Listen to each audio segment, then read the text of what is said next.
Today, we're going to be taking a look at some of the most ambitious FNAF fan games ever created. From massive projects with enormous scopes to developers attempting ideas that seemed way beyond what a fan game should be capable of, these games aimed incredibly high. And somehow, against all odds, they actually pulled it off. So let's dive into them. Banshee was easily one of, if not the scariest Five Nights at Freddy's game I had ever played. Amazing atmosphere, wonderful sound design, and even pretty damn good game mechanics to go along with it. I've of course covered it on this channel before, and if you haven't already, you should go give that video a watch after this one. The game we'll be covering today reminds me of Banshee in a lot of ways, easily being another one of the most horrifying FNAF experiences I've ever had. However, with all of the good does come some bad, and while I feel there's nothing super bad about the game we're covering today, I do feel like there are a few things that we need to talk about with some very good tips for future game devs. The game we'll be covering today is Midnight at Star Stage, one of the newest FNAF fan games on the market with a lot of hype behind it. Today, we'll be diving into the game, talking about its story, gameplay mechanics, pros, and cons. So strap in with me as we peek behind the curtains of Midnight at Star Stage. Jumping right into night one, wasting no time, there's something super obvious I want to get out of the way immediately. This game looks and feels exactly like the FNAF fan game Banshee, like I've already mentioned, and I can't lie, I love it. Absolutely, it's amazing. Banshee's atmosphere was one of the best out of any FNAF fan game I've ever played, and I feel like this game really lives up to that exact feeling. This game is horrifying. To our left and right, we have doors. However, both doors are completely different. The door on our left can only be used for as long as we're holding the switch. However, the door on the right is toggleable, which I actually don't think I've ever seen another FNAF game do. Sure, the original FNAF technically has toggleable doors, but they can't be toggled forever due to the fact that you have power. But there's no power in this game, so I just thought that this was interesting. Of course, we have our cameras, however, there is no camera map. Instead, we have to cycle through the cameras using W and S, which I thought was a little bit weird for controls, but that's not super important at all. This night introduces two threats, so let's talk about them and how terrifying they are. Let's start with the main character, Rocky, one of the most aggressive characters in the entire game. His goal is to get to your office, no shit, but his way of doing so is incredibly intense. Just like Foxy, he will sprint Mach 104 directly at your office, and the scariest part, he can attack either side. The way you'll be able to tell which side he's going to attack is based on which cameras he goes through. If he goes to camera 3, that likely means he will attack your left door. If he goes to camera 6, that likely means he will attack your right. Oh fuck!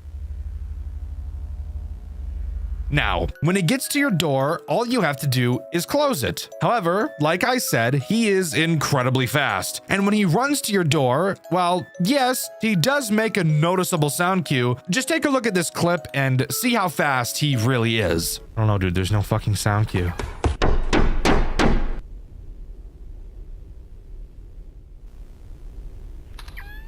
What? Yeah, he is very fast. And this game is about to be both really fucking hard and really fucking scary at the same time. Strap in, guys, it's about to get crazy. Anyways, moving on to the next threat we have to talk about, that being Rash the Cat. Rash the Cat really goes to show how difficult this game is going to be, and that mainly comes in the form of how much synergy he has with Rocky. Just like Rocky, Rash too can attack both of your doors. However, he is completely silent. Very reminiscent of Springtrap from Banshee, he will creep up silently to either of your doors and stare at you. All you have to do to make him go away is stare back. Oh my fuck!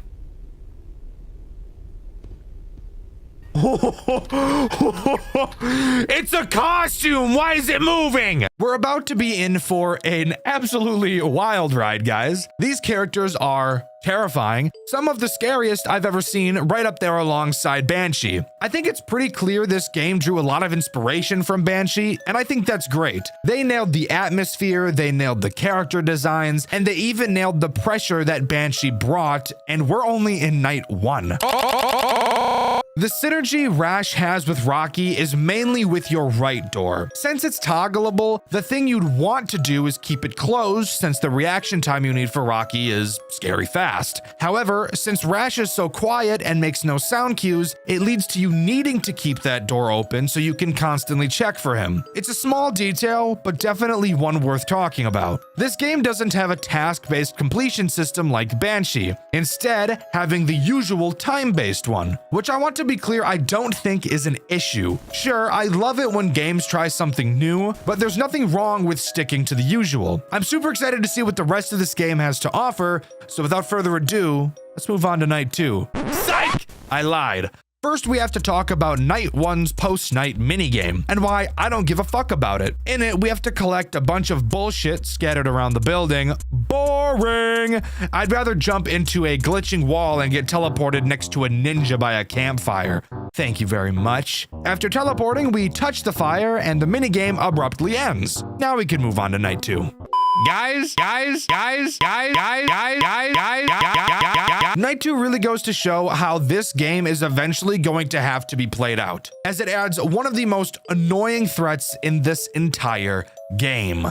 That being Bowie. Bowie acts as this game's eye slut. That's right. I'm coining a new FNAF term, and I expect it to be used very frequently by everyone in the fandom from now on. Eye slut refers to a character archetype that revolves around said character needing to be stared at, and that's the only fucking mechanic. And this game's eye slut is Bowie. Bowie will randomly move around cameras 3, 6, and 9. Some would even say, damn she fine. If you ever don't glance at Bowie for long enough, he'll appear at your door where no matter what you do, even if you close it, he'll still close the gap between his willy and your butt and start clapping your shit like a crowd after a good performance wanting an encore. The real issue with Bowie isn't even Bowie himself. It's more so due to the fact that it makes Rocky so much scarier. Whereas before, all you really needed to do was watch him so you could tell which side he was going to attack, while Bowie is active, you should be staring at him the entire time. So this leads to you needing to be able to react to Rocky every single time. So if your reflexes are shit, you will be shit at this night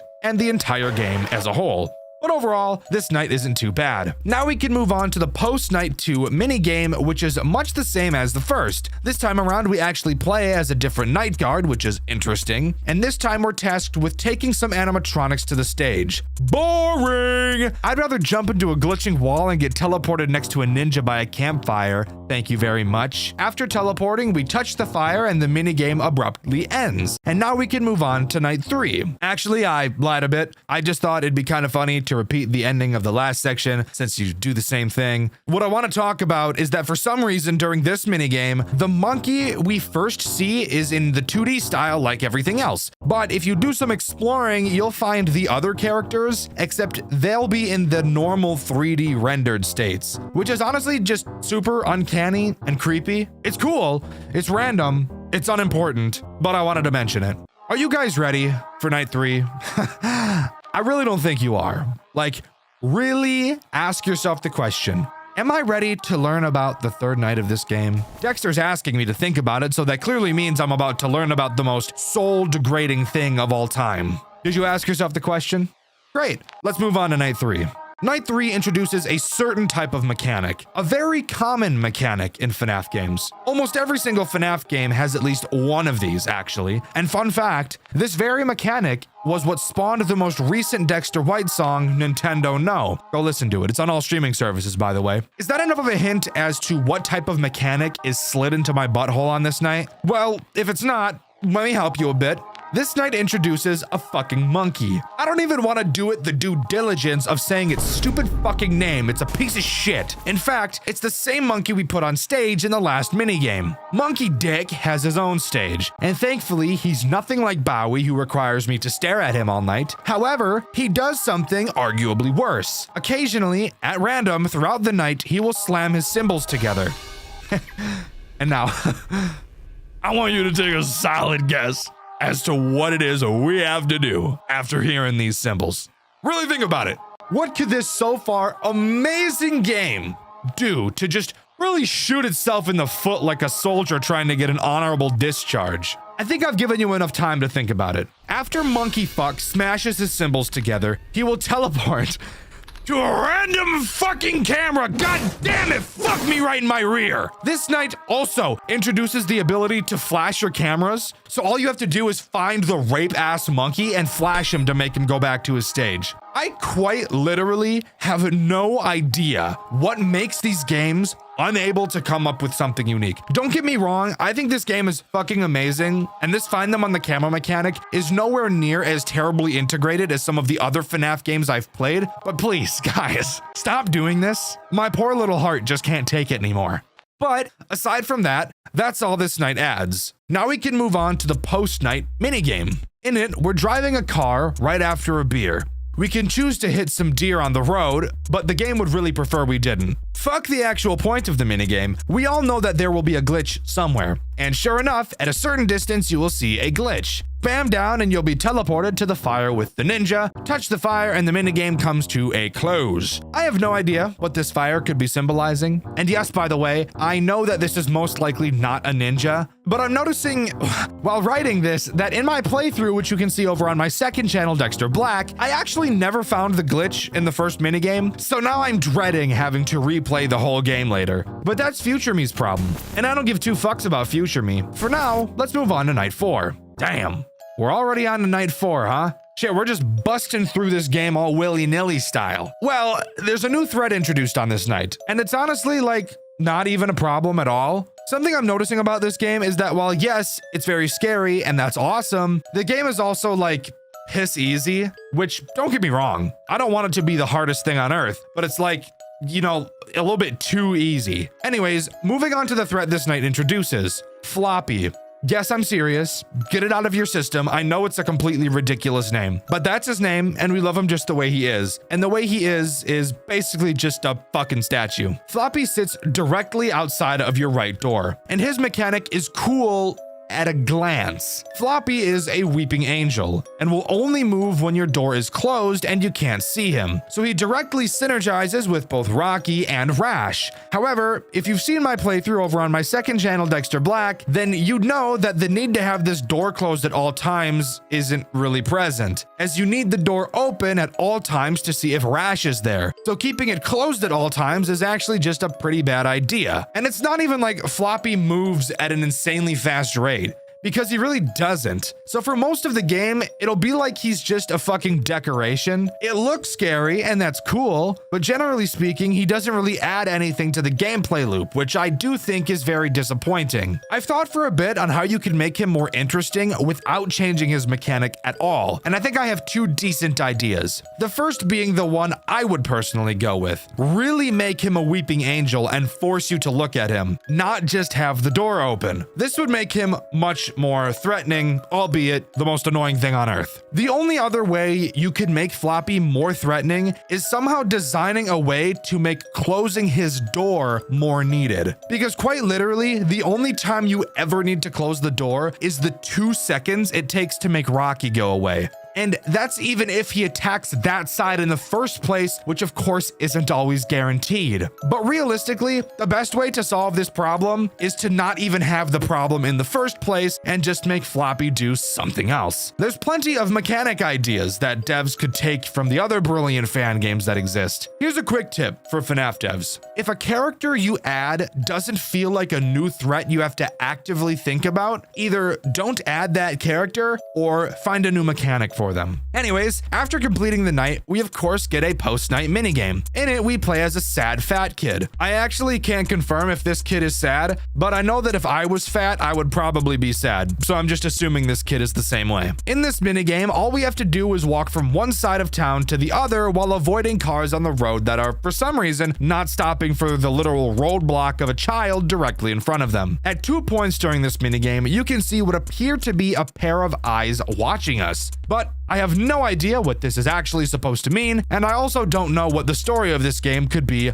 literally at all. Now, for the glitch, which this time around is completely unobvious. If you get all the way to the end of the map, what you're supposed to do is just touch the edge and you'll be booted to the menu. This is what I did on my playthrough, which you can see over on my second channel, Dxtr Black. There's blood leaking out of me, knowing that I'll have to go back and fix this, but whatever. If instead of touching the edge, you instead go all the fucking way back, really getting tubby his exercise, and touch the edge next to where you started, which by the way shows no indication of being glitched, so this is just bullshit, then you will be teleported to the fire with the ninja, touch the fire, and we can move on to Night 5. Night 5 introduces one new threat, and I'm honestly surprised that it does. Very uncommonly do I find FNAF games that consistently add a new threat with every night, and I honestly really appreciate this game for doing so. Albeit, both this threat and last night's threat are pretty lackluster. But before we talk about the threat this night introduces, we need to talk about this night's phone call. Because even though it's by far the shortest one, it easily is the most interesting we've heard so far. The phone guy just tells us that tonight will be our last shift, because the floppy suit almost killed the employee who was inside of it.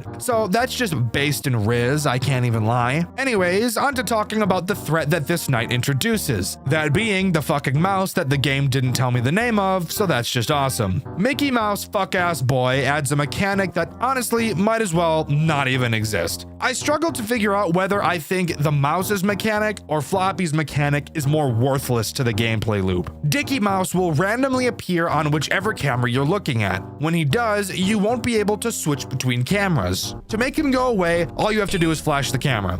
So just press space and he goes away. That's literally it. He can only appear on the camera you're looking at, so it's not like you're ever going to miss him either. And he's also very forgiving with the amount of time you have to flash him. So really, if you die to this guy, you're just retarded or dead at your keyboard. I really wish I had more to talk about with these mechanics. Sure, I could sit here and complain and bitch and whine and say the mechanics make me want to do something to my penis that will damage it beyond recognition. But I mean, really, just look at the gameplay between Night 3 and 5. Tell me if you see much of a difference. Spoiler alert, you won't. In fact, let's actually play a game real quick. Right here, I'm showing you two clips from my playthrough, which you can see over on my second channel, Dxtr Black. One of them is footage from Night 3, and the other is footage of Night 5. I want you to take a guess at which video is which. I'll give you a bit. Did you make your guess?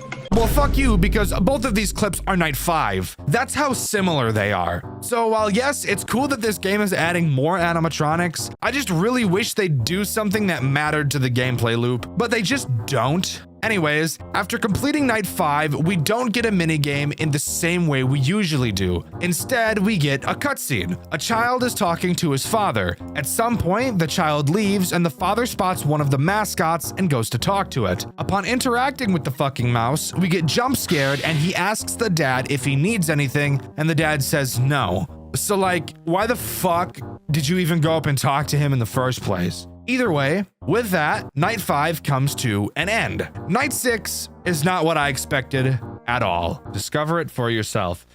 Now you see, I don't like that you're saying it like that. What do you mean discover it for myself? Easily being the most interesting night throughout the game, albeit still incredibly easy. Night 6 is a boss fight night with this fucking thing. What the fuck is that? Whoa! What the fuck?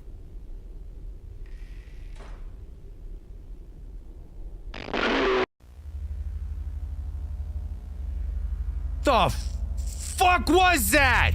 Tell me that wasn't the coolest and most terrifying thing you've ever seen in your life. So yeah, this is the final boss of the game. Do I have a reason as to why it looks like this or what lore significance it has? Literally fucking no. Not at all. But who cares, because he looks fucking sick. The way he works is incredibly easy. he can attack both doors. He works pretty much entirely off sound cues. He will be moaning throughout the entire night, which I will add is very gross, but I guess that's just what he's into, so I'm not gonna kink shame the poor guy. Whenever he moans, that tells you that he's moved. If you ever see him at your left door, all you have to do is hold the door closed. He will begin banging on it, so just make sure you hold it closed until he stops. If it wasn't obvious, all of the other characters aren't activated on this night, so you don't really have to worry. Now, when he attacks your right door, you'll have to do something just a little bit different. You still have to close the door, but for some reason, he really doesn't like it when your computer is on while he's on the right side. Very weird, but we'll listen. So when you see him on the right side, all we have to do is close the door and then turn our computer off and he'll go away. Now, we have to talk about how you actually beat this night, since it's not just as easy as holding off until 6 a.m. like the rest of the nights have been. This is a boss fight night, and this time you're actually fighting a boss. When he moans, it's much more likely for him to just switch cameras than it is for him to appear at your door. He is a find them on the camera character.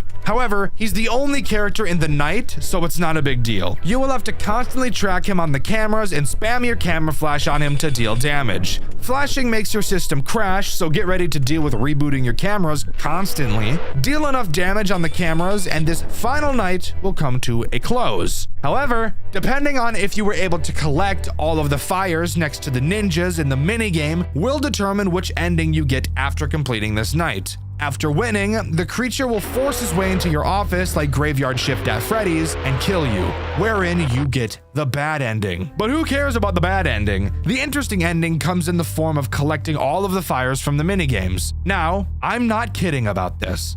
I promise. After you beat the night, the creature still kills you.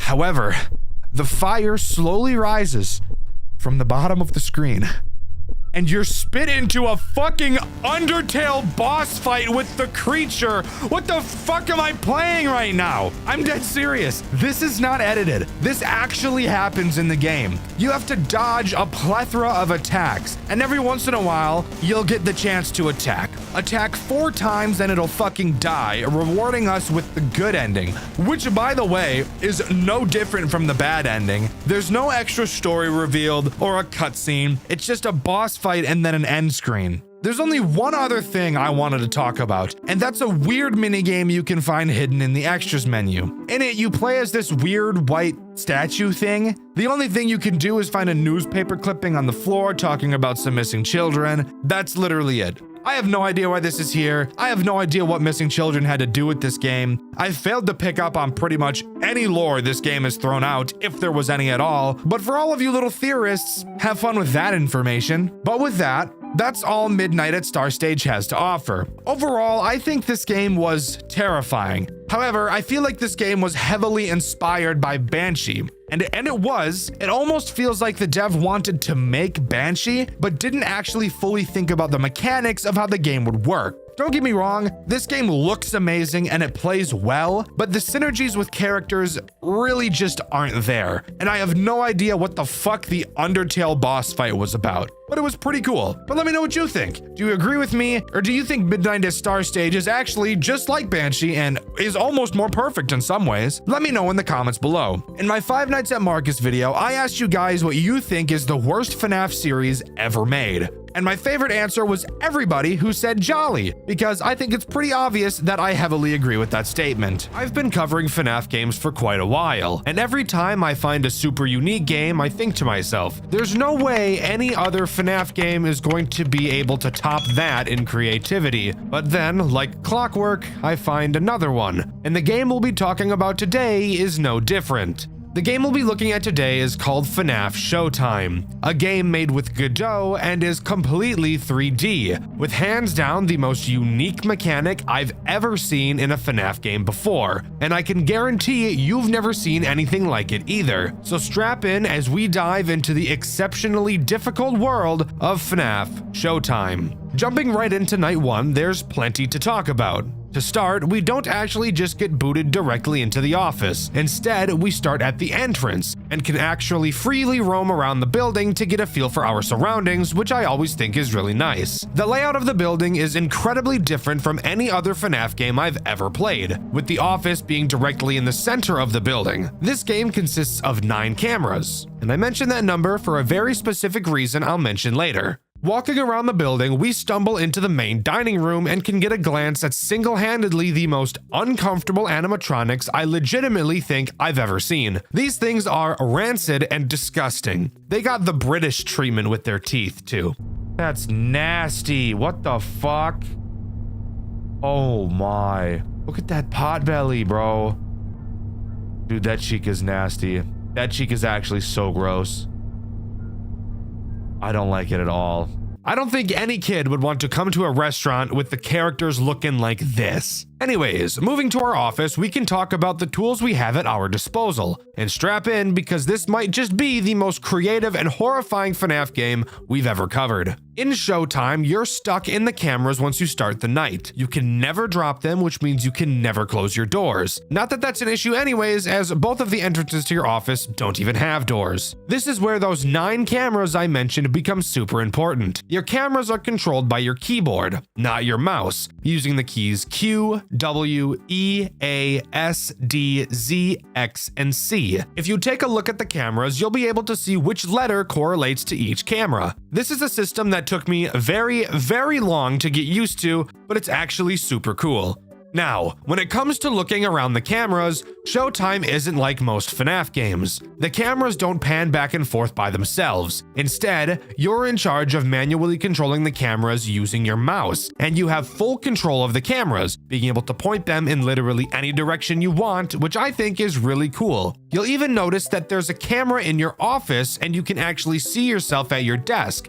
But if we can't leave the cameras and there's no way to close the doors, how are we supposed to defend ourselves from the threats this game introduces? That is an amazing question. But before we answer it, let's talk about the 2 threats this night introduces. Night 1 introduces both Bonnie and Chica. I'm going to be talking about them at the same time since they both behave in the same way. Obviously, their goal is to reach your office, so that's exactly what they'll do. Something I really like about this game is you can always watch them move around the building. They don't have just one static frame for each camera. As this game is a 3D environment, the characters actually do roam around. Now, onto how to defend yourself. Well, your camera is equipped with the ability to reset the animatronics and force them to go back to where they started. And how do you activate this? Well, let's just say I hope you guys have been practicing aim labs because you're gonna need it. By holding left click, you can shoot a signal out of the camera where the crosshair is pointing. If you see Bonnie or Chica anywhere on the map, aim the crosshair at their head and hold down left click.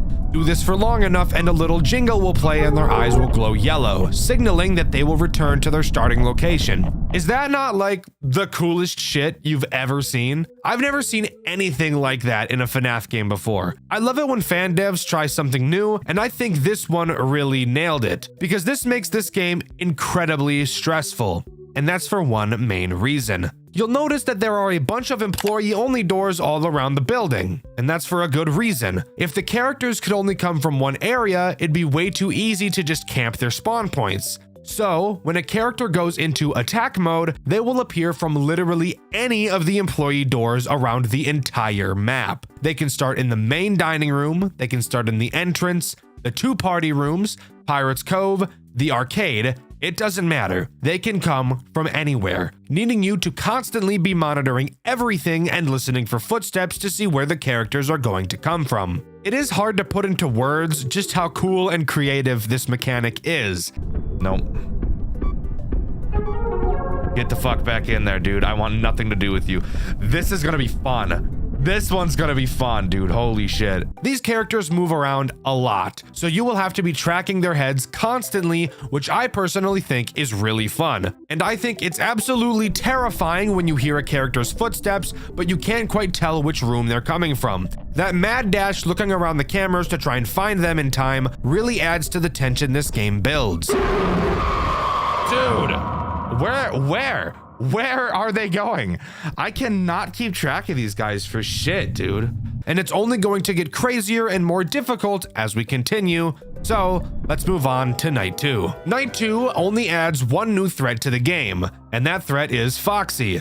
Honestly, not that big of a deal when compared to the other characters and their bullshit. Foxy is very simple. He stays in Pirate's Cove the entire game. He'll slowly move through different phases before charging at your office. Throughout the night, just make sure you're shooting him to reset his position, and he really shouldn't be an issue at all. No, where the challenge of this game comes into play is Bonnie and Chica, and the awkwardness of aiming and resetting them, as a lot of the time it feels very unresponsive. One of the strategies I came up with was at the start of the night, pointing all of the cameras at every possible place where the animatronics can come from. That way I can watch all 9 of them at once and see which characters come from which doors. And this would be the perfect strategy, except for 2 main problems. Let's start with the smaller issue. But don't get it twisted, it's still a pretty big issue. The characters move very quickly when they're walking. That by itself isn't a problem. What is a problem is the inconsistent amount of time it takes to send the characters back. Sometimes when you shoot them to reset, you only have to hold the mouse down for 3 seconds, and other times you have to hold it for upwards of 8 seconds. This massive inconsistency makes it very difficult to deal with the characters properly.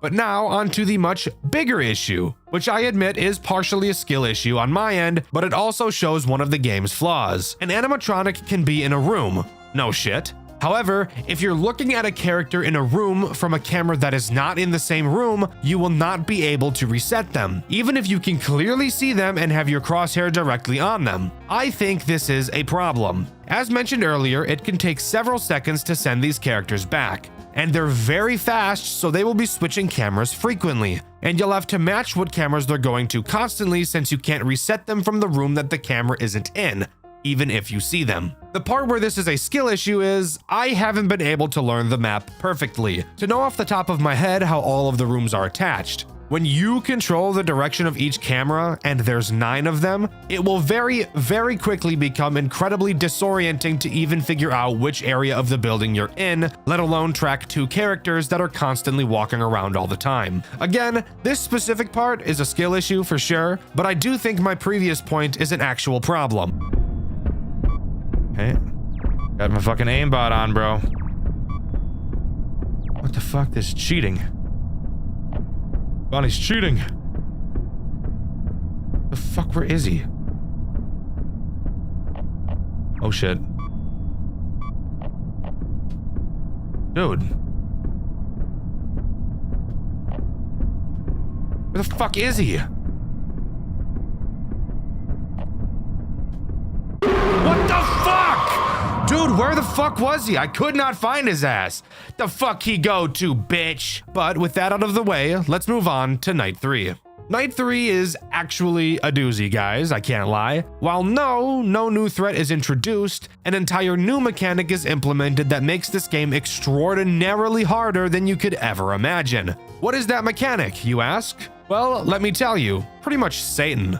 Now, at specific times throughout the night, all of the lights to the building will be turned off for at least 1 in-game hour, sometimes longer, making it incredibly fucking difficult to see anything. So difficult that through my playthrough, which you can see over on my second channel, Dxtr Black, I actually had to change my graphics settings to make it easier for me to see, because there's no way in hell I would have completed this otherwise.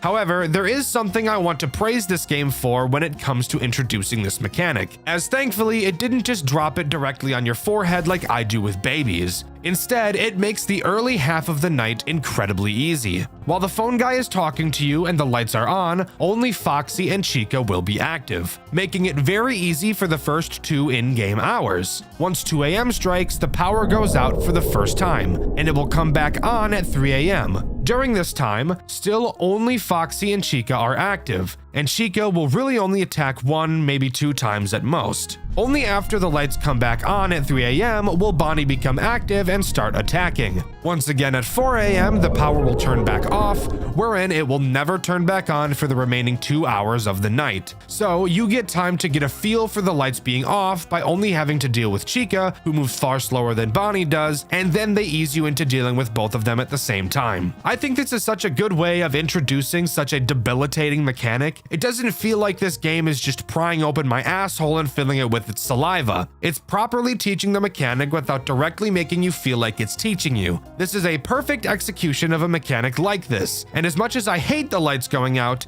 this game made me hate it probably as little as I possibly could hate it, which I think is pretty cool. But with that new aids out of the way, let's move on to night 4. Night 4 is an interesting night, and another night that really shows off how wonderful this game is at introducing mechanics to you. With me just talking about how well the light function was introduced, this night has a brand new character so heinous, yet the developer was able to introduce them in a nice way, or at least as nice as possible considering how much this guy sucks. Night 4 introduces Freddy, the big kahuna himself. The role he plays is both very simple and the most terrifying at the exact same time. His goal is, of course, to get into your office. However, the way he does so is what makes him so scary. Unlike Bonnie and Chica, who wander around the building and then enter your office, when Freddy appears from a door, he will make a beeline directly for your office with no stops along the way. And Freddy is fast. Very, very fast. Freddy's music will start playing during the times he can attack. During the music, you'll hear him laugh. When he does laugh, that's how you'll know when he's about to open a door. So you'd better drop everything you're doing to focus on him, because once he exits one of the doors, you have approximately 6 seconds to deal with him before he starts digging in your butt. Now, I mentioned they introduced Freddy very nicely. How exactly did they do that? Well, Freddy activates while the lights are off on this night, so that's not very kind. However, during this Freddy attack section, both Bonnie and Chica will not be moving around, so this entire moment is spent focusing on Freddy as you understand how he works. Again, another beautiful execution of a mechanic like this. I dislike when FNAF games introduce a mechanic while everything else is happening with no explanation of how the character works. I think having the player figure it out on their own can be a good thing, but not while everything else is happening at the same time. Wonderful integration, but it makes me very scared for Night 5. Speaking of, let's move on to that. Night 5 overall doesn't add anything new. In general, it's just a much harder version of Night 4, and I'll explain why. Remember how I said that this game did a really good job of teaching the Freddy mechanic? Yeah, well on Night 5, let's just say they're not so nice. There are 2 blackouts on Night 5. The first is very kind. It lasts 60 seconds and consists only of Freddy, just like Night 4. That made me think for a moment, just a moment, this game was about to be very kind. But boy, was I wrong. The second blackout happens at 5 a.m. and runs throughout the final hour. During this final blackout, all 4 of the characters are active, and it's by far the most stressful section this game has ever had. I was skilled and based enough to beat it on my second attempt, but that's only because I'm literally the hunky chiseled god. 2 additional things to talk about on this night. The first is that it reveals another Freddy mechanic. That being, he can attack while the lights aren't out as well, except there is a big difference. Something you'll notice about Bonnie and Chica is that Bonnie is significantly faster than Chica is. During the lights out sections, Freddy will be Bonnie's speed, which is why he's so scary. But while the lights are on, Freddy will move at Chica's speed, still making him a big threat since he goes right for your office, but also makes him easier to deal with. The last thing I want to talk about before we continue is Golden Freddy. During my playthrough of Night 5, which you can see over on my second channel, Dxtr Black, I actually had Golden Freddy appear. He appears in your office, and I didn't dare look at him with the office camera, but you can see I was looking at him through one of the party rooms. But with that, that's all Night 5 has to offer. I assumed there would be some form of cutscene after completing it, but no. I was not so lucky. Instead, we're just thrown right into Night 6, where I'm sure we'll have just a perfect happy-go-lucky time. So turns out it wasn't actually a Night 6. Upon walking to your desk to start the night, you're greeted to the extra screen where you can play any of the previous nights again, do a custom night, a real-time night, and do 5 unique challenges. So as far as we're concerned, that's all FNAF Showtime has to offer. I'm just kidding. Of course we're going to talk about the challenge modes. So let's quickly go over the first and most boring one of them all, Blackout. As the name suggests, the entire night has the power out. So say hello to Usain Bolt Freddy pile driving your rear from the back for the entire night. Not a very interesting challenge mode, but definitely a challenge mode nonetheless. The next challenge is called Find the Cupcakes, my personal favorite challenge mode, and you'll never guess what it is we have to do on this night. Throughout the cameras, 10 cupcakes will be hidden. All you have to do is find each of them and reset them to collect them. The only threat active on this night is Chica, which makes sense since it is her cupcake, but I do feel it makes this challenge far too easy. I think having all the characters active but at lower AI values would make this challenge much more interesting. This next challenge we're going to talk about is very, very evil. Like, think of the most evil thing you could possibly imagine, right? Think about it. Think of its shadow, right? Start with like a shadow, just got like a shadow ball, and now mold that shadow. Put it between your fingers, let it slide like you're making some clay ball in art class in 5th grade, right? Shape it into the most annoying, fucking terrifying piece of garbage you can possibly think of. Is the shadow you molded the shape of Balloon Boy?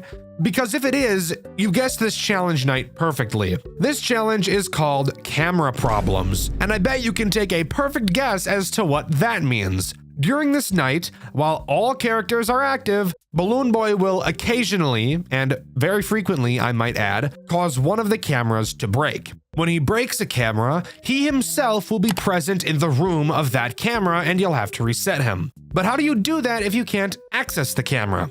Well, you'll have to find him in that room from another camera and reset him through that one. And Balloon Boy, we all know him, is just an asshole. Piece of shit, smelly ass, goofy ass, shitty ass, pissy ass, farty ass, sharty ass, stupid ass, dumb ass, bitch ass, dunce ass, fuck ass boy. This is an incredibly difficult challenge, and I love that a new character was created specifically for it. I think that's really cool. The next challenge is called Above and Below, and did something I would have never expected. All it does is add a brand new character alongside all of the other ones we've already been having to deal with, that character being Mangle, who is by far the most terrifying character of them all. You'll notice that above each employee door, you'll also find a vent. These vents are where Mangle comes from.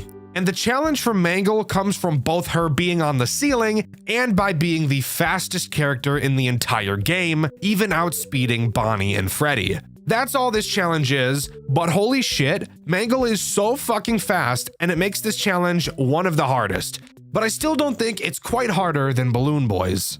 The next challenge is called Divided Attention, and you'll be able to guess exactly what this night is going to offer the moment you load into it. That being the fact that you can hear a music box, and if you check the prize corner, you'll see a small music box on the counter.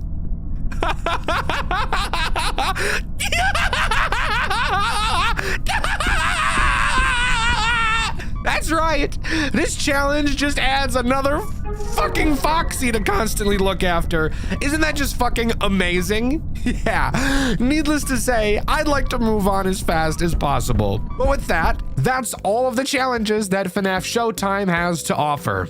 And overall, I think FNAF Showtime is an incredible game. Even though there are only 4 characters throughout the main night sections, this game proves to be one of the most difficult I've ever played. Learning how to track the characters and prioritizing them is exceptionally difficult, but it's so cool. But let me know what you think. Do you agree with me, or do you think this game is just too boring to be worth a Dxtr White video? Let me know in the comments below. I asked you guys what got you into FNAF, and my favorite comment was everybody who said Markiplier, because that's exactly what got me into FNAF as well when I was just a little child. Asset dumping. The art of using random art from around the internet as all of your assets in a game. Seen with games like Getting Over It, Yandere Simulator, and plenty more. Five Nights at Freddy's games have their fair share of asset dumping as well. Five Nights at Wario's, One Night at Chica's Magic Rainbow, and of course, the very popular One Night at Frogger's. Usually seen as a very lazy way of creating art for your game, mainly because the creator isn't actually creating any art at all, but not all asset dumps are bad, and in its own way, they're an art form themselves, if you can build your environments properly. The game we'll be covering today is an asset dump fan game, and it's honestly become my favorite I've ever played. Today, we'll be talking about Late Shift at Nintendo World, the most stressful FNAF game I've ever played. Strap in, because I promise you, despite what it looks like, there's so much to talk about. So let's drag our balls into Night 1.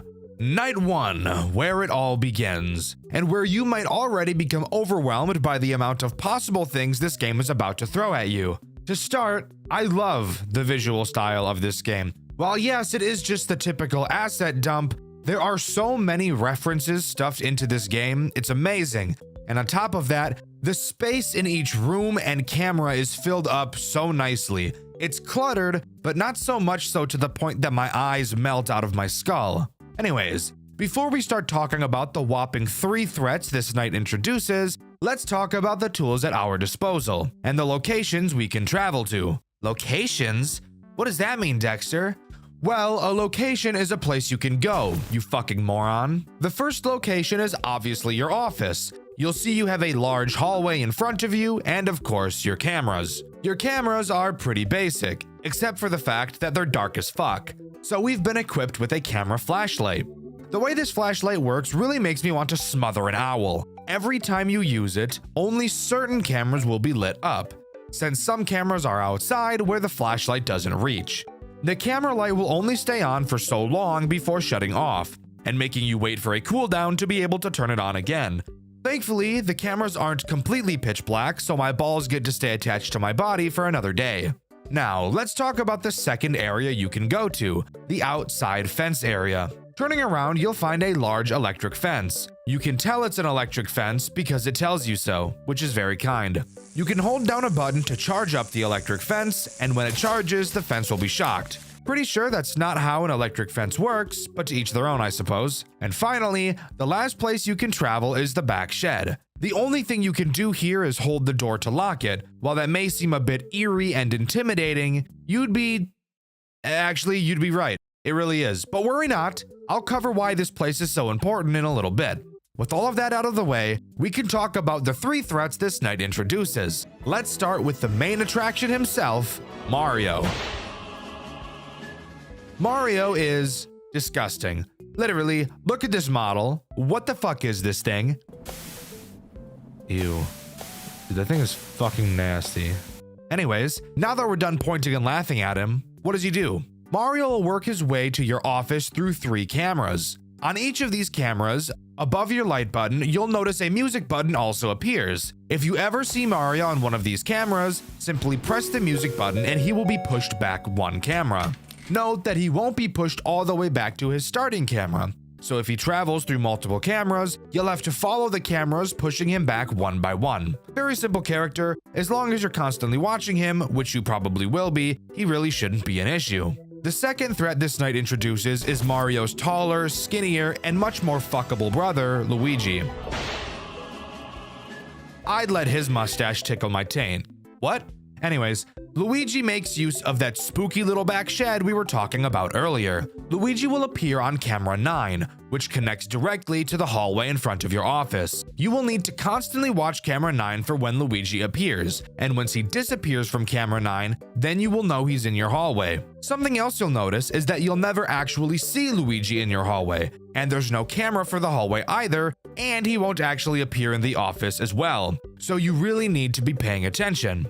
Once you know that Luigi is in your hallway, you will need to hop bottom to the back shed and hold the door locked. Luigi will peer in at you, meaning he was following your big fat juicy bouncing jiggling ass all the way over here. Once Luigi leaves the window of the shed, you're free to go back to the office. Luigi brings up a great synergy with Mario. Both requiring plenty of attention on the cameras really goes to make these two a dangerous combo, and I really don't want to be stuffed by 2 Italian sausages. I also wouldn't want to eat a sausage anyways. Oh! Oh! Whoa. Whoa. Whoa. That's cool. That's cool. I do like that. That is pretty fucking cool.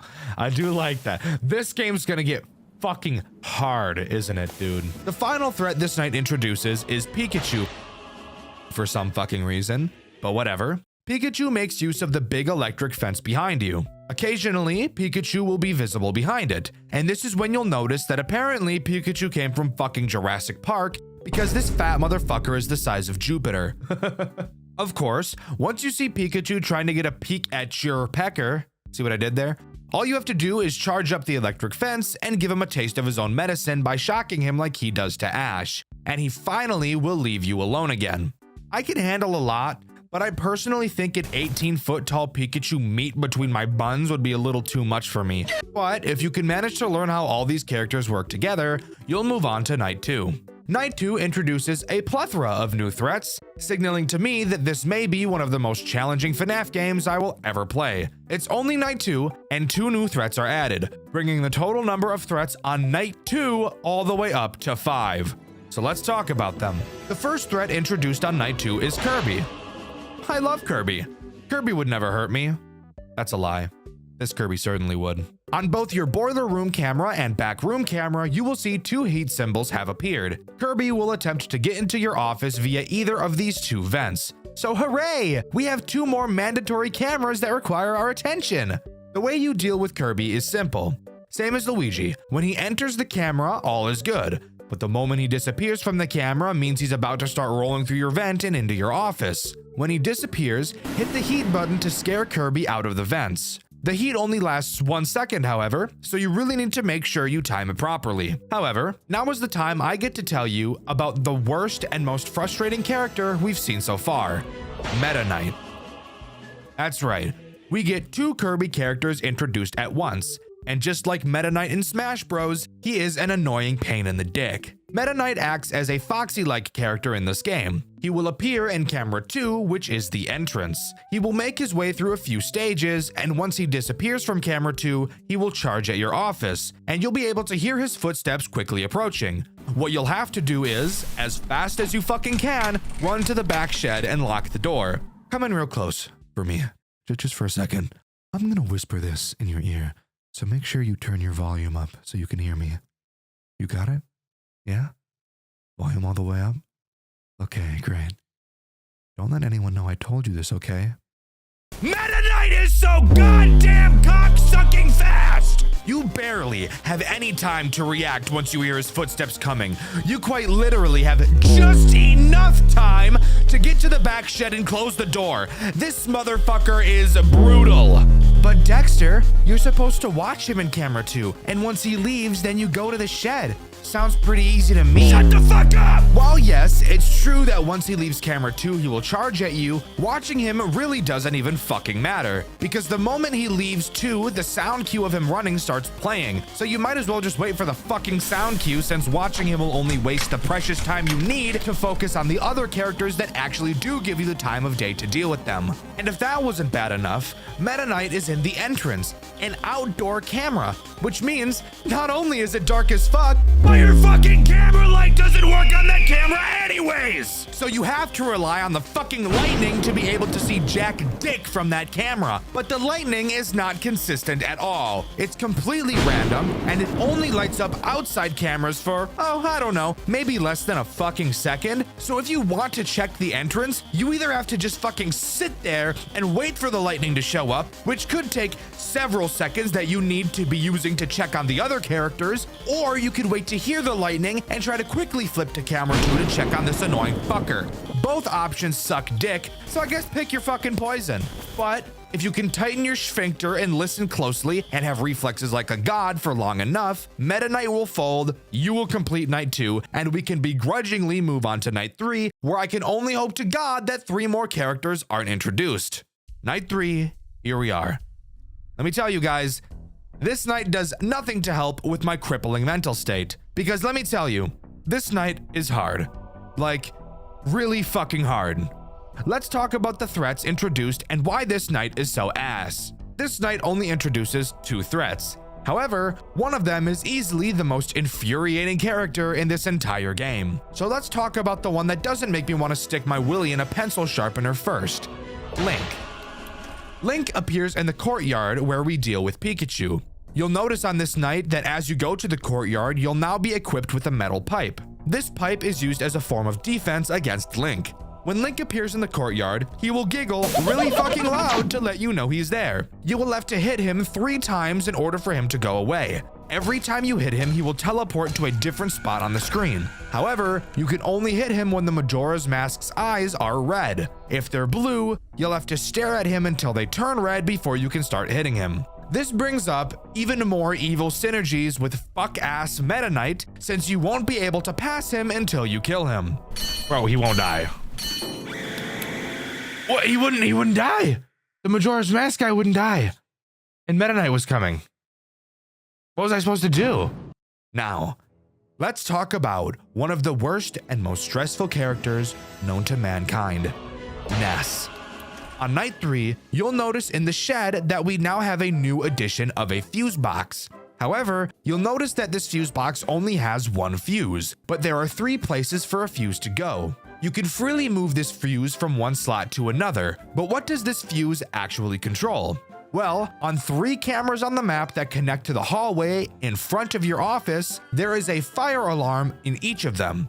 However, the button for the fire alarm will only appear on the camera that is adjacent to whichever slot in the fuse box holds the fuse. So if your fuse is in slot B, then camera 9 will have the smoke alarm button on the cameras. Ness will appear in any of these 3 possible cameras. When he appears on one of them, you will have to play the smoke alarm to scare him away.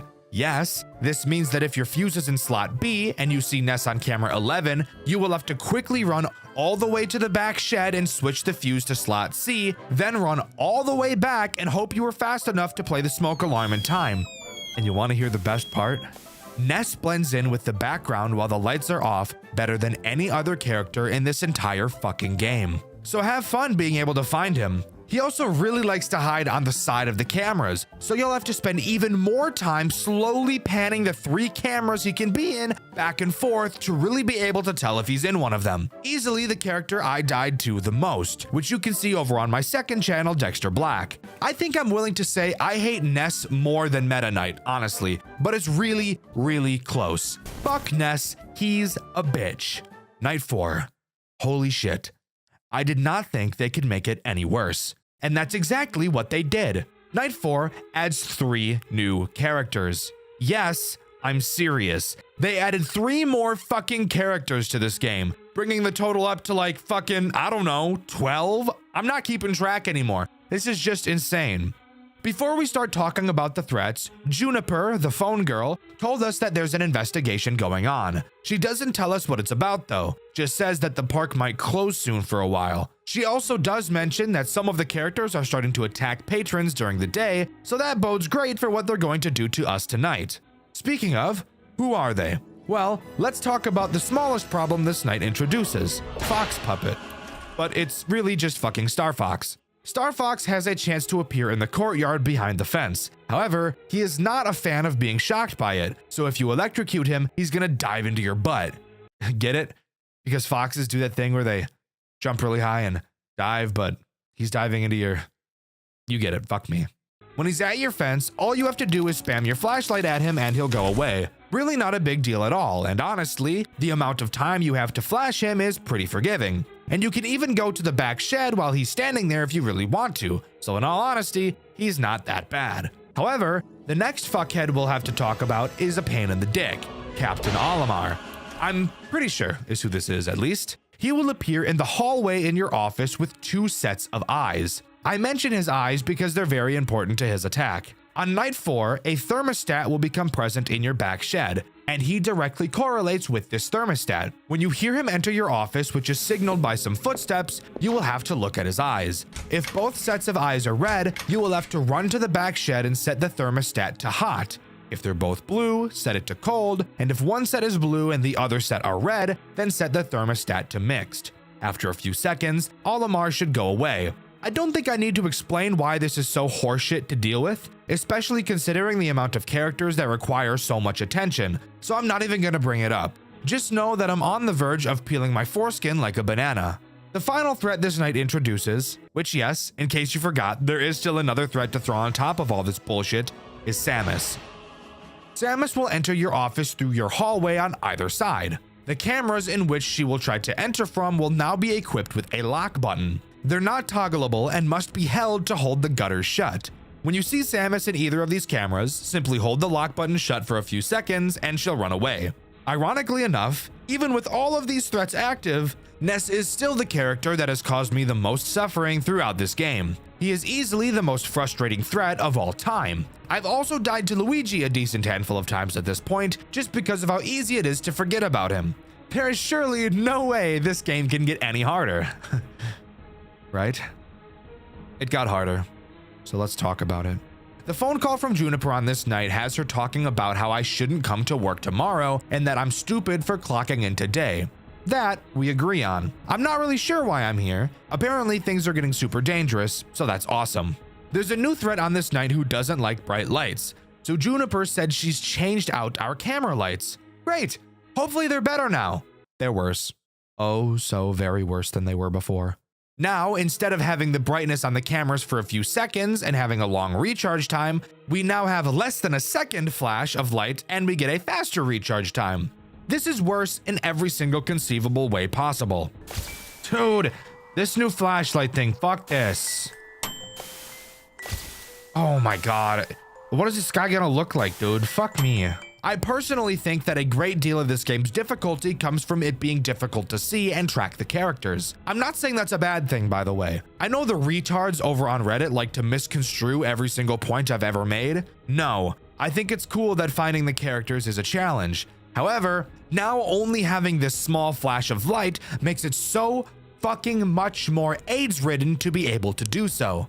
So, why on earth was our camera light downgraded this badly? Well, to deal with the one new threat this night introduces. Mario. Dxtr? Mario was already introduced on night 1. Did you already forget? No, dear viewer. I did not forget that. There are just 2 fucking Marios now. Why not? Fuck it, right? Why not add another existing Nintendo character? Why Mario again? I have no fucking idea. I don't really understand the thought process here, but we're just gonna shut our fucking mouths and roll with it. This Mario is easily the most stress-inducing character we've seen so far. More stressful than Ness, more stressful than Meta Knight. Occasionally, throughout this night, you'll hear Mario say, Wahoo.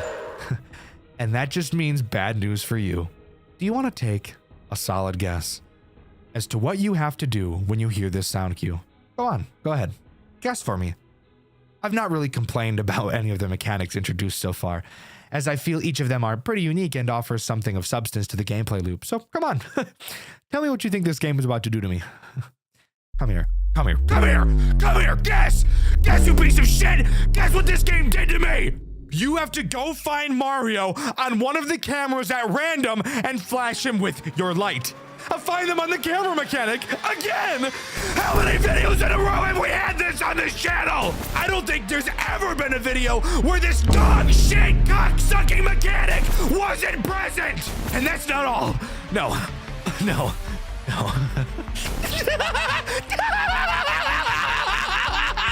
Not only do you have to find him on a random camera that he teleports to once, no. You have to find him on a random camera that he teleports to 3 times in a fucking row! Are you kidding me? Most characters in this game only have you deal with them once or twice throughout the night. Mario? At least fucking 3! You have to find this motherfucker on a random camera, while timed, by the way, and dealing with every other character at the same time a whopping 9 fucking times! Fuck! I can't fucking handle this shit.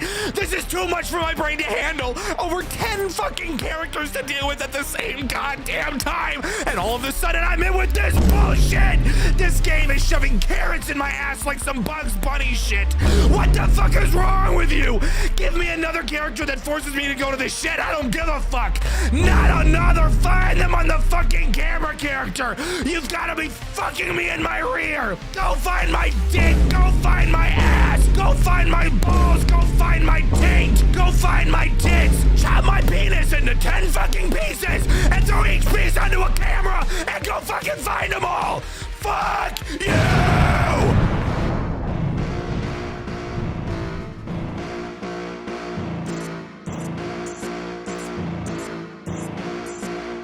Nintendo, no, you ain't gonna stop me when I get it going. I ain't gonna slow, no, curtains ain't closing. Pouring all the salt, keep the insults flowing. Let up all the incense, come before the storm. Gather in the Smash Bros army like a swarm. Find them on the cameras, nothing but the norm. Cause another crash out, dog, I'm getting bored. Said, dog, I'm getting bored with you. I'm warning you, you don't really wanna start another war, do you? I don't know who's been around here misinforming you. When you fuck with Dxtr, what the horns pouring at you? Up first, Mario is on the chopping block. The fat fuck plumber getting nothing on his cock. His bitch is locked up with a lizard, dropping cheeks on his rock hard fucking penis round the clock. God damn, it's fucking embarrassing. Her hair's in a bun and he's burying himself in her and she's having fun and he's getting his coming. Her sending videos of him fucking her. Check your messages and see. I'll get her home when I'm done with her. Daisy's with him too, Luigi don't know the truth. He's staring at the video, skin white like King Boo. Does he dare to check another? No, it ain't true. Check your Snapchat, bro, she's saying he's bigger than you. Damn! I dub, bitch, I've been locked in. Unlike Samus and that other bitch, Mega Man. Link on my shit, I could knock you with both hands. Make your head spin, do a dance on your can. Pikachu, flash a light at Pikachu. You behind the fence, I charge it up and thunderbolt you. Now you fried up, but we still got another hoe to boot. Star Fox turn, flash, epilepsy. Ooh! You get a seizure, Kirby in my heater. Blast his ass into the fucking ether. Samus back, her ass so fat I need her. Call her lowest way, she gripped my Peter. Nintendo, no! Never gonna switch games, I'm about to blow. I've been making big waves, I've been good to go. Do you need to hit save, Annie? Yes or no? Nintendo, no! I've been shooting at them like it's Rochambeau. I could kamikaze on a rainbow road. I might cause a riot when I beat them bros. Do you need to hit save, Annie? Yes or no? Alright, coming real close. Answer me this question, why you bitches on my chode? Nessa's looking at me, licking lips, don't want it though. Gotta flip the fuse box, keep this on the low. Alright, look, I don't know why you're doing this shit. I'm just trying to do my job and you keep riding on my dick. If it was Samus, that'd be fine, but it'd be everybody. Why just trying to make it through the week, but you keep stretching out the time. Like my asshole, keep on pulling me in with a lasso. Ride me like a cowboy in the desert in El Paso. Friday come along and mad, and night be on me bed and matter of fact, he spanked me with a paddle, made my ass rattle. Put a saddle on me, hit me with a rubble, then he growl in the locker rooms. He hit me with a towel, then he plowing on my shit. I'm doing tricks up on a stick. I did the splits contortionist, a boy that flip me over, slide me, bend me over backwards. Nintendo, no! Never gonna switch games, I'm about to blow. I've been making big waves, I've been good to go. Do you need to hit save, Annie? Yes or no? Nintendo, no! I've been shooting at him like it's Rochambeau. I could kamikaze on a rainbow road. I might cause a riot when I beat them bros. Do you need to hit save, Annie? Yes or no?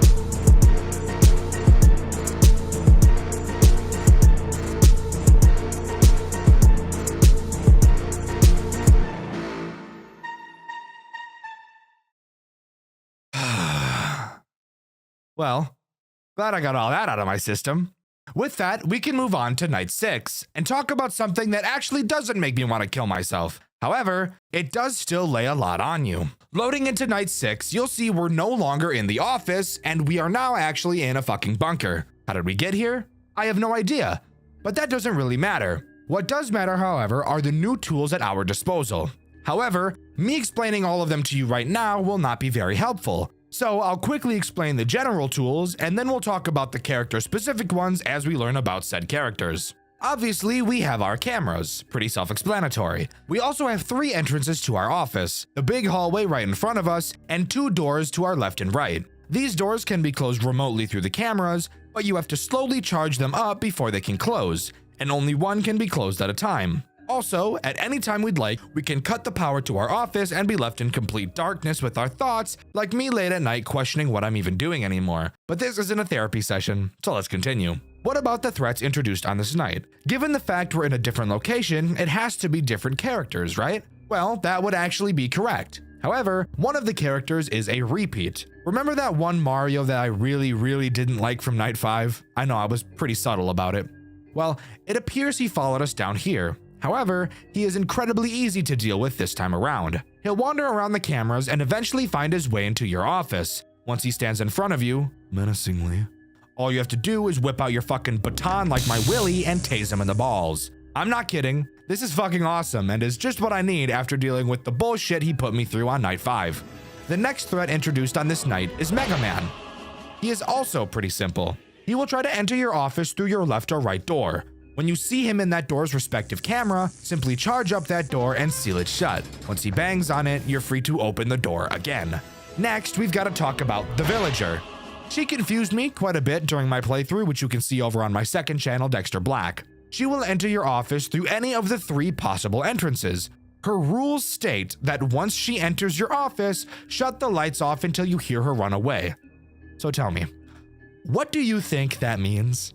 If you answered, wait until she appears in your office like Mario, then cut the lights until you hear footsteps, then turn the lights back on and continue, then you'd be completely fucking wrong, because she actually never appears in your office at all. You cannot see her when she's inside of your office, even if she is literally there. So, how are you meant to deal with her then? Well, you'll have to carefully track her on the cameras. When she enters camera 8, 7, or 6, her next movement will be into your office. So if you see her on one of those cameras and then don't see her anymore, that means she's currently in your office and you need to cut the lights. The best part? If you have the left door closed and she goes to camera 6, indicating that she will be entering your office through the left door, even if it's closed like we've already established, she'll still be able to enter your office through that door. Isn't that just amazing? Anyways, I could point out the nuances all day long, but that's not what you're here for. The final threat introduced on this night is Andros, a character I've legitimately never seen before in my entire life. I've been able to recognize each character so far, even if I haven't played the game they were from, like Star Fox, for example. But Andros? What the fuck is even that? Okay, I just looked it up. It's the main antagonist of Star Fox. Crazy coincidence that I just mentioned Star Fox and that I've never played it. That would make sense as to why I didn't know who this was then. Anyways, what does he actually do? Well, in my opinion, he is the most annoying character on this night. He is completely invisible on the cameras, and if he ever gets into your office, you die. In order to track him, you have to use the camera's built-in motion detectors. However, something really interesting about these motion detectors is that they're a piece of shit. Every single camera has the motion detector button. However, only one of the buttons on the cameras will work at a time, at random, and every few seconds, which camera has the working button will switch randomly. Meaning that, even though there's no character on this night that has a find them on the camera mechanic, these fucked up, morbid devs somehow find a way to work that bullshit into the fucking UI! What the fuck are you doing to me? I need to relax. I can't scream anymore. Breathe. How do we deal with Andros? Well, when he is on either camera 8, 7, or 6, you will have to use your heater on whichever camera he's on. Using the UI on the cameras, you can select which camera the heater targets and then blast heat into said camera remotely. Doing so will scare Andros away. Now, that's all of the characters this night introduces. However, there's still one more very important thing I've neglected to mention. Unlike every other night present in this game, Night 6 has a task-based completion system rather than a survival-based one. So that bodes the question, what is the task we have to complete? Well, on the computer at your desk, there are 5 important files we have to decrypt and extract onto our USB drive. The way we decrypt them is simple. Several strings of 4-digit number codes will appear on the monitor, and all we have to do is type them in. Type in several 4-string digit codes without messing up in a row, and trust me, it'll feel like you'll have to do this a billion fucking times, and you'll download one of the files. Do this for all 5 files, and the night is over.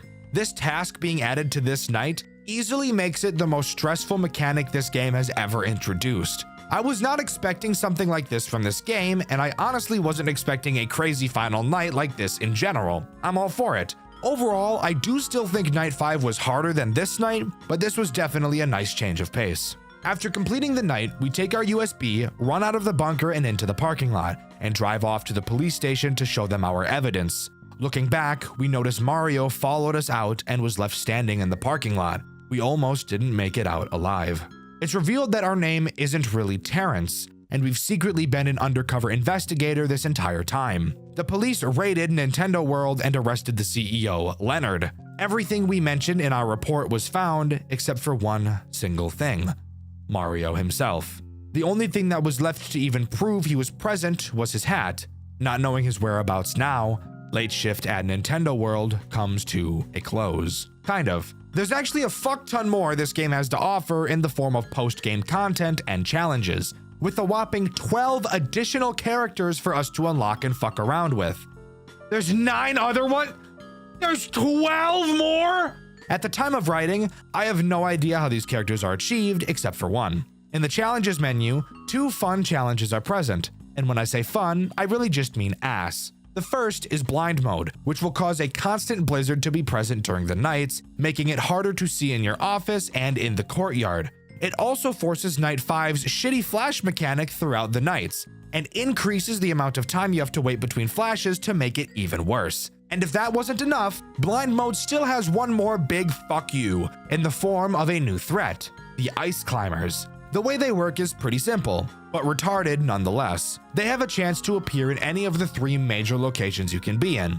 If you ever see them, you just have to go to another area until they leave. I can't describe how terrible that sounds. Again, at the time of writing this, I have no plans to attempt this challenge, nor any of the custom night modes, which I assume will unlock the remaining characters. I do have the thought of attempting these on stream in the coming weeks, so let me know if that's something you'd be interested in seeing me doing and covering. Overall, I think Late Shift at Nintendo World is actually amazing. While I did find a lot of the characters annoying and stressful, the overall gameplay loop is very satisfying to nail down and will leave you feeling like a badass as you complete it. Yes, the entire game is just an asset dump, but you can't deny the crazy amount of effort and care put into it, and that's something I can always appreciate. Well, let me know what you think. Do you agree with me, or do you think this game is just another shitty asset dump to be thrown onto the pile? Let me know in the comments below. In my FNAF 87 rewritten video, I asked you guys what your favorite FNAF 2 remake was and why, and my favorite answer was this one by Mr. Stick Official. They said FNAF 2 Reimagined, and yeah, that's an incredibly fair answer. That game was amazing, and you can watch my review of that game over on this channel after you finish this video. 2D FNAF fan games, something you don't see all too often in the mainstream. A few well-known titles may come to mind. Maybe you think of Playtime with Percy, One Night at Flumpty's, or maybe Too Many Nights pops into your head. However, as of recently, I'm sure there's another very popular 2D FNAF fan game that you can think of. One that's made the rounds in my comment section so much that I can't release any video without getting asked to cover it. Five Nights at Frederick's. I was honestly expecting to not like this game, and no, it's not because it's popular. Do you ever get that feeling where you look at something and you just feel like you're not going to like it? Food is a great example. Sure, I've never tried a Brussels sprout, but I can guarantee you that I'm not going to like it. This is the feeling I had when I first looked at Five Nights at Frederick's. And oh boy, am I ever glad you guys wouldn't shut up about it, because it has easily become one of my favorite FNAF games of all time. Sit the fuck down and listen to me, a 20-year-old, fully grown man, ramble about a game made for children once again. Five Nights at Frederick's is as simple as a FNAF game can get in terms of what is actually going on. Our character's name is Alan Fritter, and we see an ad in the newspaper. Oh great, a new job, let's apply.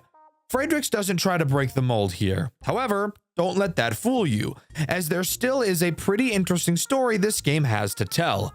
Given the fact there's not much exposition to talk about, we instead get to hop right into night 1 and go over to the office and look at the tools at our disposal. Our office looks very similar to the office from Five Nights at Freddy's 1. 2 doors to the right and left of us, some cameras, bada bing bada boom, classic Five Nights at Freddy's. So, why does this game stand out to me and so many others then? Well, I'm glad you asked. Opening up the cameras, we will see the first main gameplay loop Frederick's has to offer. Going to the kitchen cameras, we will see that we're able to make pizzas.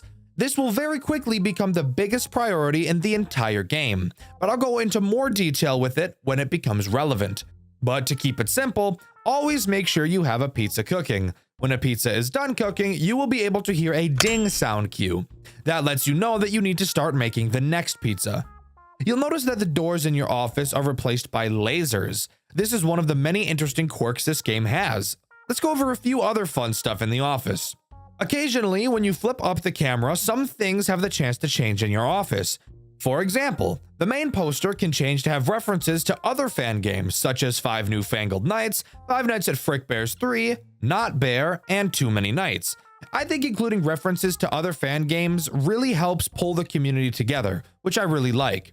With that out of the way, now we can dive into the threats this night has to offer, starting with this game's Bonnie, or as this game calls him, Bernard das Karnickel. Yes, by the way, each of these characters in this game have been given a German name. If you'd like to know the reason why, tough shit, because even the dev doesn't know why he chose to do this. Bernard acts somewhat similarly to Bonnie, being the character that attacks your doors, except this time around he can attack both instead of just one, a big step up from what he usually does. Friedrichs has no lights on the doors, so you'll have to look out for Bernard's fingers to be able to tell that he's there. If he is, use the lasers to shock him and he'll run away. If you don't do so fast enough, he'll step into your office and kind of just stand there, blocking the laser button and just kind of stare at you with his dopey ass face. This is also a good portion of the video to bring up how the power usage in this game works. It's obviously the same as any other game in concept. The more things you're using that waste power, the higher the usage will be, and the higher the usage meter is, the faster your power drains. You'll notice a difference in this game than in a game like Five Nights at Freddy's 1, where in FNAF 1, the moment you stop using something, the usage will instantly decrease, whereas in Friedrichs, the power will decrease exponentially. However, this may also just be a visual thing, so maybe I'm just talking stupid right now. This night also introduces Chica, or as this game calls her, Clara das Kuchen. Clara is the reason why cooking the pizzas is so important. Clara will enter the kitchen. If a pizza is not cooking, she'll take charge and start cooking one herself. Except there's something really funny about that. And that's that she literally fucking sucks so bad at cooking you would not believe it. If you let Clara put her pizza into the oven, the building will very quickly start on fire. Very on par for a FNAF game, by the way. When the building is on fire, a brand new mechanic is introduced, the sprinkler system. If your building temperature reaches 120 degrees, none of the electronics in the building will work. That means no cameras and no lasers. This, of course, will result in a death, so you have to use the sprinklers to stop the fire. I honestly think that the sprinkler mechanic is the coolest addition in this entire game. Once you use the sprinklers, the monitor in your office will display how wet the building is. The higher the percentage, the longer it will take for things to activate when used. For example, once you use the sprinklers, it will shoot up to 100%. If you were to then do anything, from trying to start another pizza to using the lasers, you would have to wait around 2 seconds before they would actually activate after pushing them. This doesn't make the game impossible, and this percentage will slowly decrease back down to 0, but this is actually so fucking cool. It's something I don't think I've ever seen before. If you fail a mechanic in the game, instead of just losing, you're given the opportunity to correct yourself. However, it does come at the cost of needing you to react even faster until the wetness goes all the way back down. Yes, it does make the night stressful, but I think it's super cool and once again is my favorite mechanic in the entire game. Let me know what you guys think about it in the comments below. There are actually no post-night minigames in Friedrichs, which honestly feels weird to say since I usually spend a pretty decent amount of time in each video talking about them. But since there aren't any, I'm safe to move on to night 2. God, this game just makes my days so much better. Night 2 introduces 2 new threats. Let's talk about the character you'll recognize more first. Foxy, or as this game calls him, Felix der whatever the fuck, I'm not gonna try to say that. Surprisingly, Felix wasn't given a Foxy-like mechanic. Instead, he almost does the opposite. Kind of. Where in FNAF 1, the more you watch Foxy, the less he moves. Felix is the opposite. The more you watch him, the more he moves. And in much the same way as Foxy. And by that, I mean you don't really have to be looking at him, but rather just have the cameras up. You see, Felix might just be a little bit of an autistic fellow. He really likes this spinning casino wheel. So much so that he will get very upset when it's not spinning. Depending on the difficulty setting, you will have a predetermined number of times that you can flip up the camera before the casino wheel stops spinning. And when it does stop spinning, Felix will haul ass to your office to politely ask you to spin it for him again. He's checking up, he's like, please, turn the wheel back on. I like it when the wheel is on. When he's in your office, he'll block the laser button, preventing you from keeping Bonnie or another character we'll mention later out. To spin the wheel, all you have to do is go back over to the camera and push the spin wheel button, where he will then sprint back out of your office to continue watching it spin. Felix and his mechanics remind me in a way of Clara, a general timer that counts down to an event that will make your run more difficult, and its fix is to just click a button on the camera. Now, you might think that because of that, I'd call this a lazy design, and while technically yes, it is pretty much the same recycled mechanic, I actually think that it makes the gameplay loop more enjoyable. Why? Well, Five Nights at Frederick's gets you into what I like to call a flow state while you are playing. Every single mechanic in this game works together to make the entire experience feel satisfying to play. Most mechanics in this game are reaction-based, which is something I like to think I'm pretty good at.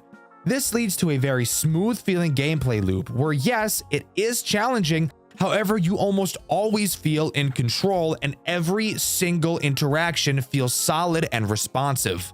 The other threat this night adds is the endoskeleton in the back room, or as this game calls it, Endoskelet. Endoskelet behaves exactly how Bernard does with a small twist. He too will attack either of your two doors, but instead of blocking the button like Bernard, Endo will butt bang your power usage and force it to stay completely full until you inevitably die. I personally think that Endo has the weakest mechanic out of this entire game. However, one thing I do appreciate about him is that at least he has the decency to make a sound cue when he arrives at your door, unlike fuck-ass Bernard. Now, you might think this game seems way too easy. You never have to check the cameras until you either A, hear a very distinct sound cue letting you know to bake a pizza, or B, if Felix runs into your office. And usually, I'd agree. Up until this moment, the game is overall pretty easy. But we have yet to introduce a character that will force us to use the cameras and probably make your butthole pucker more than just a few times. So let's move on to Night 3. Night 3 introduces the main attraction himself, Freddy, or of course, as you already know, this game calls Friedrich Fazbear. Friedrich is bolted to the stage, so that may lead you to ask the question, how is he even a fucking threat if he can't leave the stage? Well, you see, there's actually a pretty interesting plot twist here, and that's that the game fucking lied. Friedrich is bolted to the stage, however, that doesn't prevent him from moving at all. He'll jump up to the vent on the ceiling and start pulling his way through towards your office. You'll be able to see him go through 3 distinct phases on the cameras. Once he reaches stage 3, you must use the lasers to shock him, which will then cause him to go back to the stage where he will promptly try again. What this mechanic does so well for the game is force you to look at the cameras, giving Friedrich synergy with Felix. Now, I have to be transparent here. There is a sound cue that plays whenever Friedrich enters a new phase in the camera. However, it's pretty damn quiet, and with how frequently characters will be screaming from being shocked, music playing loud as fuck in your ear, as well as a multitude of other things, it will probably be very common for you to just not hear these sound cues because of how faint they naturally are. Now, of course, if you have God hearing, then checking the cameras is literally only necessary when a pizza needs to be baked, Felix needs the wheel spun, or Friedrich needs a good shock. But I honestly feel like this mechanic really ties the whole gameplay loop together. So, what could the game possibly do to spice the gameplay up from here? Oh, for fuck's sake, the power went out. Oh, fuck you! Fuck you! Hold on. What the fuck? More specifically, just the lights. Yeah. That's right. The gimmick of Night 4 is that the only way you can see is through a flashlight that follows your mouse. The cameras will be dark as well, making it harder to see some of the characters. Let's just take a moment to talk about how fucking genius this mechanic is. The only other FNAF game that I can think of that does this is Showman's, and it was brilliant there as well. Without literally changing anything about the game, you've just made it much more challenging. Especially when it comes to Bernard. Oh my god, Bernard. Bernard is the sole reason this night is even remotely difficult. If you remember from earlier, Bernard doesn't make a sound cue when he's at your door. He's also one of the characters that doesn't have glowing eyes. So this brings up the question, how are you supposed to be able to tell he's at the door if you can't see him? I want you to take a good long look at this image right here. Do you see it? Yeah, that's Bernard's hand. That's all you get to be able to tell if he's there. Obviously, looking at it now, it seems so clear. How could you even miss that? But let me tell you, when you're in a game, focusing on managing all the characters at once, this little detail could very easily end a lot of your runs. and that was totally the intention, and I think that's really cool. Again, making the game harder without drastically changing anything. It's awesome. But if you manage to complete night 4, an unknown figure will appear in front of you and roar, flinging you to the back of the office where you'll fall into a spring-lock suit and fucking die. What the fuck? Yeah, I'm not kidding. That's what happens. And this leads perfectly into night 5. Night 5 has you awaken, finding out you're not dead inside the suit. Getting back up, you notice the figure that caused your death was Golden Frederick, the final boss of this game. Using your new powers from the suit, you fucking punch him in the face and he runs away like a bitch. Get ready, guys. Let's talk about the most frustrating character Five Nights at Frederick's has to offer, Golden Frederick. Night 5 is easily my favorite night in the entire game. This is the night that really shows off the flow state you can get into while playing this game, and I'll explain why as we go. To start, let's go over how Golden Frederick works. Golden Frederick has 4 means of attacking you. The first attack has him go to either of your doors like Bernard. A noticeable sound cue will play, that being him laughing, which by the way you should get used to because he's going to be doing that a lot throughout this night. Deal with him by using the lasers how you'd expect. The next mechanic has him dive into the vent like Frederick.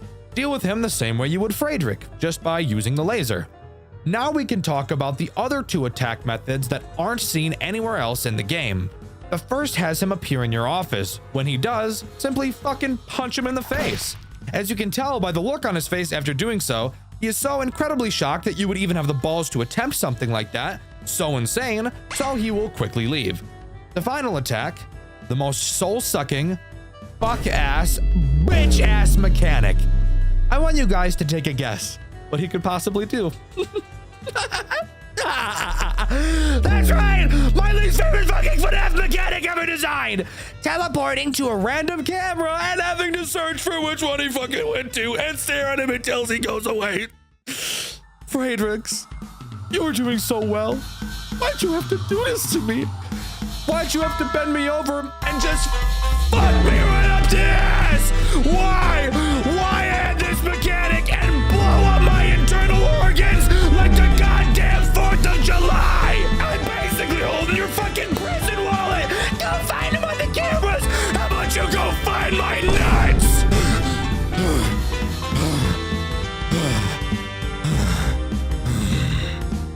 But hey, at least the rest of the night is pretty cool. Unlike most boss fight nights from FNAF games, this night doesn't make the boss the only threat throughout. However, this night will slowly reintroduce the characters you've been going up against as the night progresses every hour. 1 a.m., Bernard and Endoskelet reappear. Night 2, Chica and Felix reappear. 3 a.m., Freddy appears. And finally at 4 a.m., your lights go out once more. And at 5 a.m., the building starts on fire, forcing you to use the sprinklers. And from there, it's just a crazy survival game until the final 6 a.m. This night is honestly some of the most fun I've had with a FNAF game. Slowly reintroducing each mechanic throughout the night just made the whole experience slowly feel like it was getting harder and harder, which, to be fair, it was. 100% go try this game out. You will not regret it. Oh yeah, I forgot to mention that throughout this night, you've been able to see this memory wipe meter slowly fill up. Well, at the end of the night, it completes, and the character we've been playing as so far seemingly finally dies. Golden Frederick laughs at the corpse, and that's when we're shot back to the menu to see that there is a night 6. But if we're dead, how is that even going to work? Ladies and gentlemen, let me introduce you to the second main character of this game, Ella Vanilla. Ella is who we play as on night 6. She discovers a job flyer in the local newspaper and decides that it'd be a great idea to become the new night guard at Frederick's. Entering the office for the final night, we're greeted to, oh my fucking god, there's Alan right there. That's right. On top of everything we've seen so far, our previous protagonist becomes an antagonist on this night, and he's pretty damn aggressive as well. Now being called Fritterfalle, he acts as an additional threat to make night 6 a pain in the dick. His mechanic is simple, basically being a music box, something I wasn't super thrilled about when I first saw it, but overall ends up not really feeling like one. even though that's literally all it is. Throughout this night, Fritterfalle will attempt to get up and murk your ass. In order to sedate him, all you have to do is hold his nose. According to the lore, the owners of this restaurant actually tell the technicians to do this to Fritter because they know how much of a threat he is. Yet for some reason, they refuse to throw his ass out. But with that, that's all the main game of Five Nights at Frederick's has to offer. Let's fucking go! Woo! Woo! 217. Ella Vanilla. Fuck yeah, we got SpongeBob over there. Is that Gustavo Fring up here? But, as I'm sure you can tell by looking at the timeline of this video, I still have more I want to talk about. That being the story, and my favorite thing about any game ever, post-game. Let's start with the story. You may think that this game doesn't really have anything else besides what we've already covered with Alan and Ella, but there actually is a little bit more to dissect. I want to first thank commenters such as Lex Gauntly and Redman. If it weren't for comments like these on my Tales of the Bunnyman video, I probably wouldn't feel as confident talking about the story, as it is something I don't like doing because I don't feel like I can do it as much justice as it deserves. I also really want to thank City, the owner of the FNAF Game Wiki, for reaching out to me on Discord to tell me about certain things and clarify any questions I have when researching these videos. Let's start by getting something out of the way. Frederick's Pizza is not a chain restaurant like Freddy Fazbear's, instead just being a standalone restaurant. The animatronics used to be kept in a location known only as F-NJ02. What the hell does that mean? I have no fucking idea. But at some point, these characters were transferred to another location known as F-PA09, which is the restaurant we see in the game.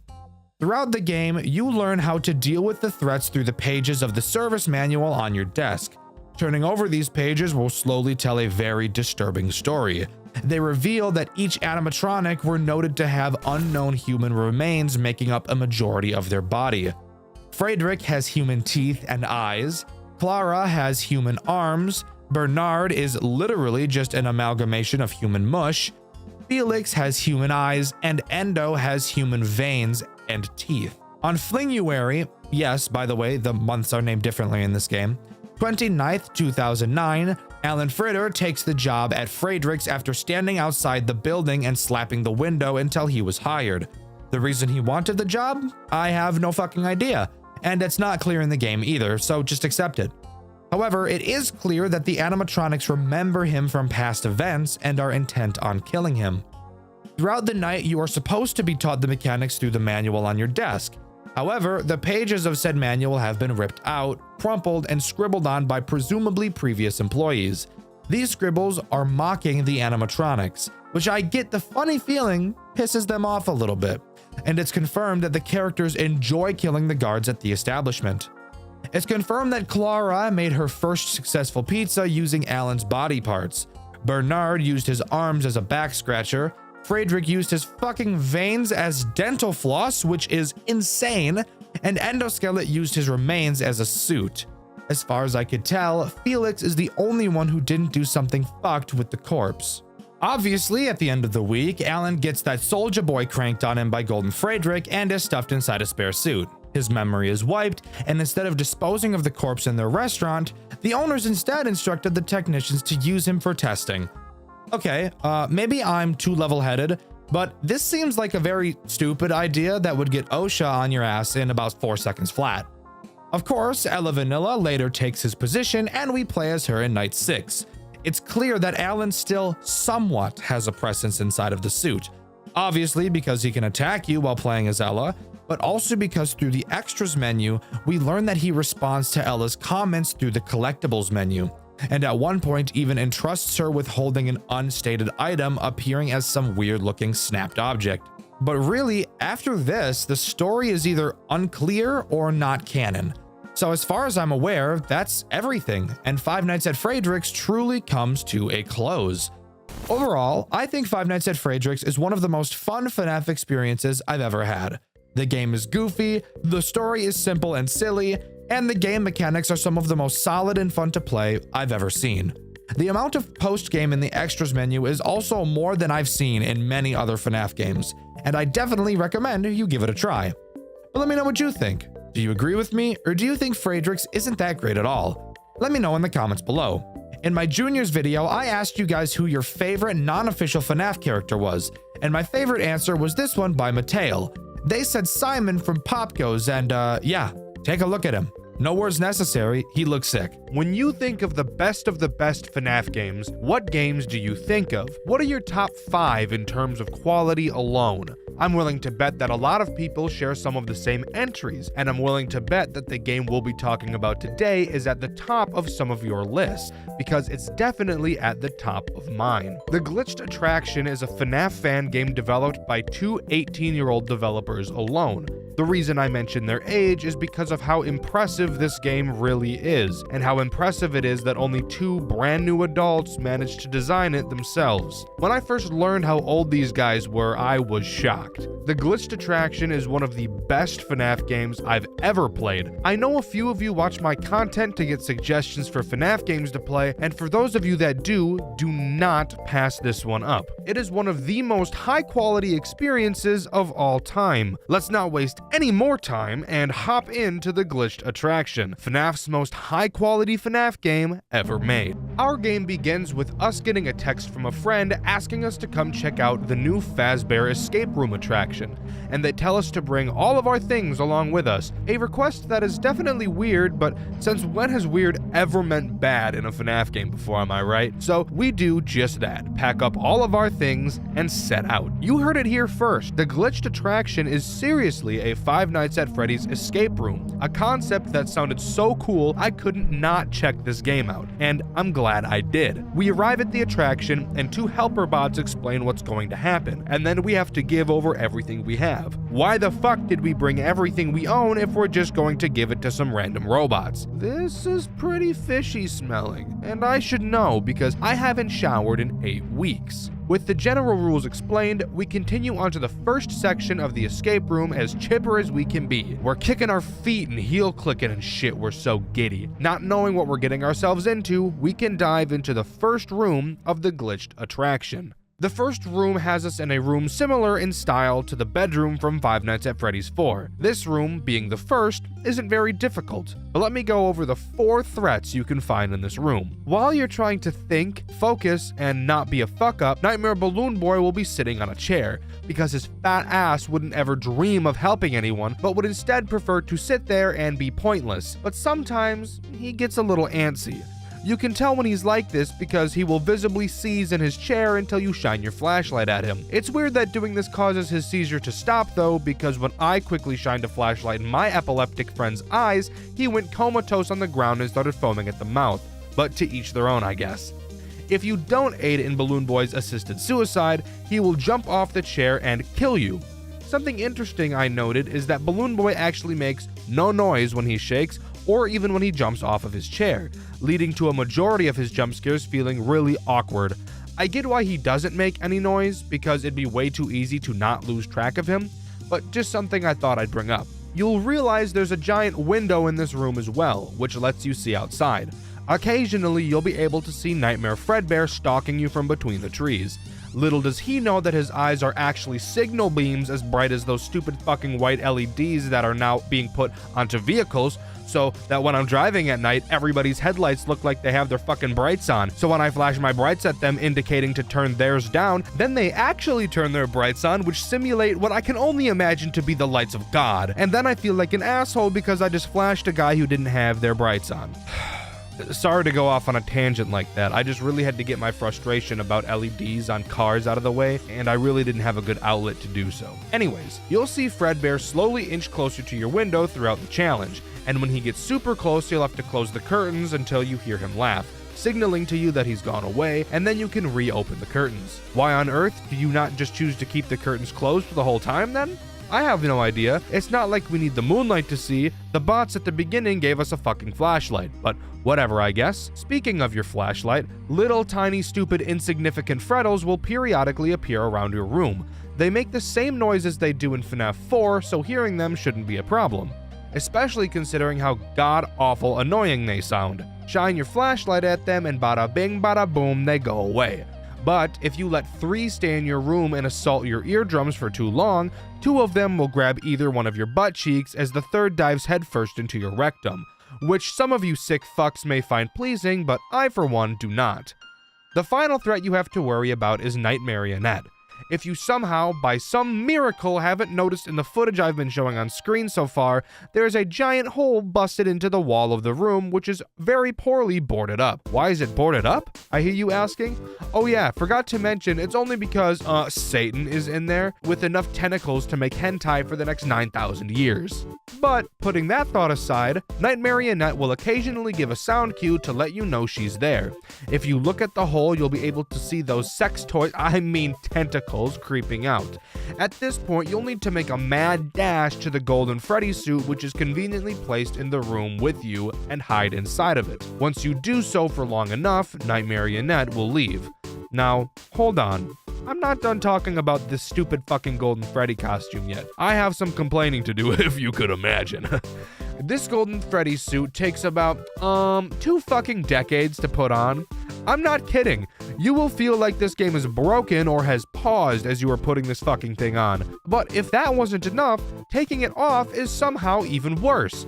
Rather than just exiting the costume, instead, the game thought it would be a great idea to have you teleport out of the costume, where you think you'd be able to continue moving around and interacting with things. But no, that'd be too convenient. Instead, once you teleport out of the costume, you have to just stand there for about 4 seconds doing absolutely nothing. No moving, no using your flashlight, just standing there like a dunce as time still passes around you.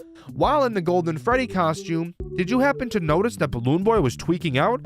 Okay, cool. Night Marionette's gone, let's quickly exit the costume and flash Balloon Boy. Oh wait! Instead of flashing Balloon Boy, i.e. saving your own life, let's instead stand there like we have an iron deficiency for 5 fucking minutes as Balloon Boy twerks his fat jiggly ass all over his goddamn chair. I really needed to get that out of my system. Surely I won't have to complain for the rest of the video now, right? Anyways, how do we actually beat this room's challenge? Good question. You'll notice on the wall there's a picture of Freddy broken up into pieces, with each piece facing a different direction. You can turn each piece in order to make the picture look normal again, but you'll notice that one of the pieces is missing. On the dresser, you'll see the FNAF 4 box that Scott Cawthon wiped his ass with. Of course, it has 2 locks. You can find one of the keys to the locks in a drawer on the dresser, and the other key in the drawer of your nightstand. Using both of these keys to unlock the locks on the box, bars, opens it, revealing the last piece of the Freddy puzzle. You can take that piece and put it back in place to finish the puzzle, revealing a 6-digit code. Quick tip, this number is randomized every time you play it, so no fast speed running for you, sucker. Going back to the nightstand, you can open a door to reveal a safe. You punch that 6-digit code into the safe, open it, and find a hammer. You can then use this hammer to take the nails off the wooden boards covering the closet door, then open the closet door and escape the bedroom. Do keep in mind that as you are trying to do this, you are getting fucked from all angles by about 179 different pieces of fuck. But overall, I think this is by far the easiest room to complete, which is probably how it should be given the fact that we have a lot more rooms to go through. Speaking of, let's get to the next one. The next room is much larger than the previous.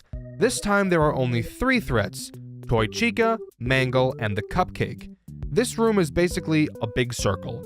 Chica will walk around the circle patrolling for you. If you get in her line of sight, she will start to chase you. If she catches you, she will throw the meanest right hook I've ever seen since Muzi.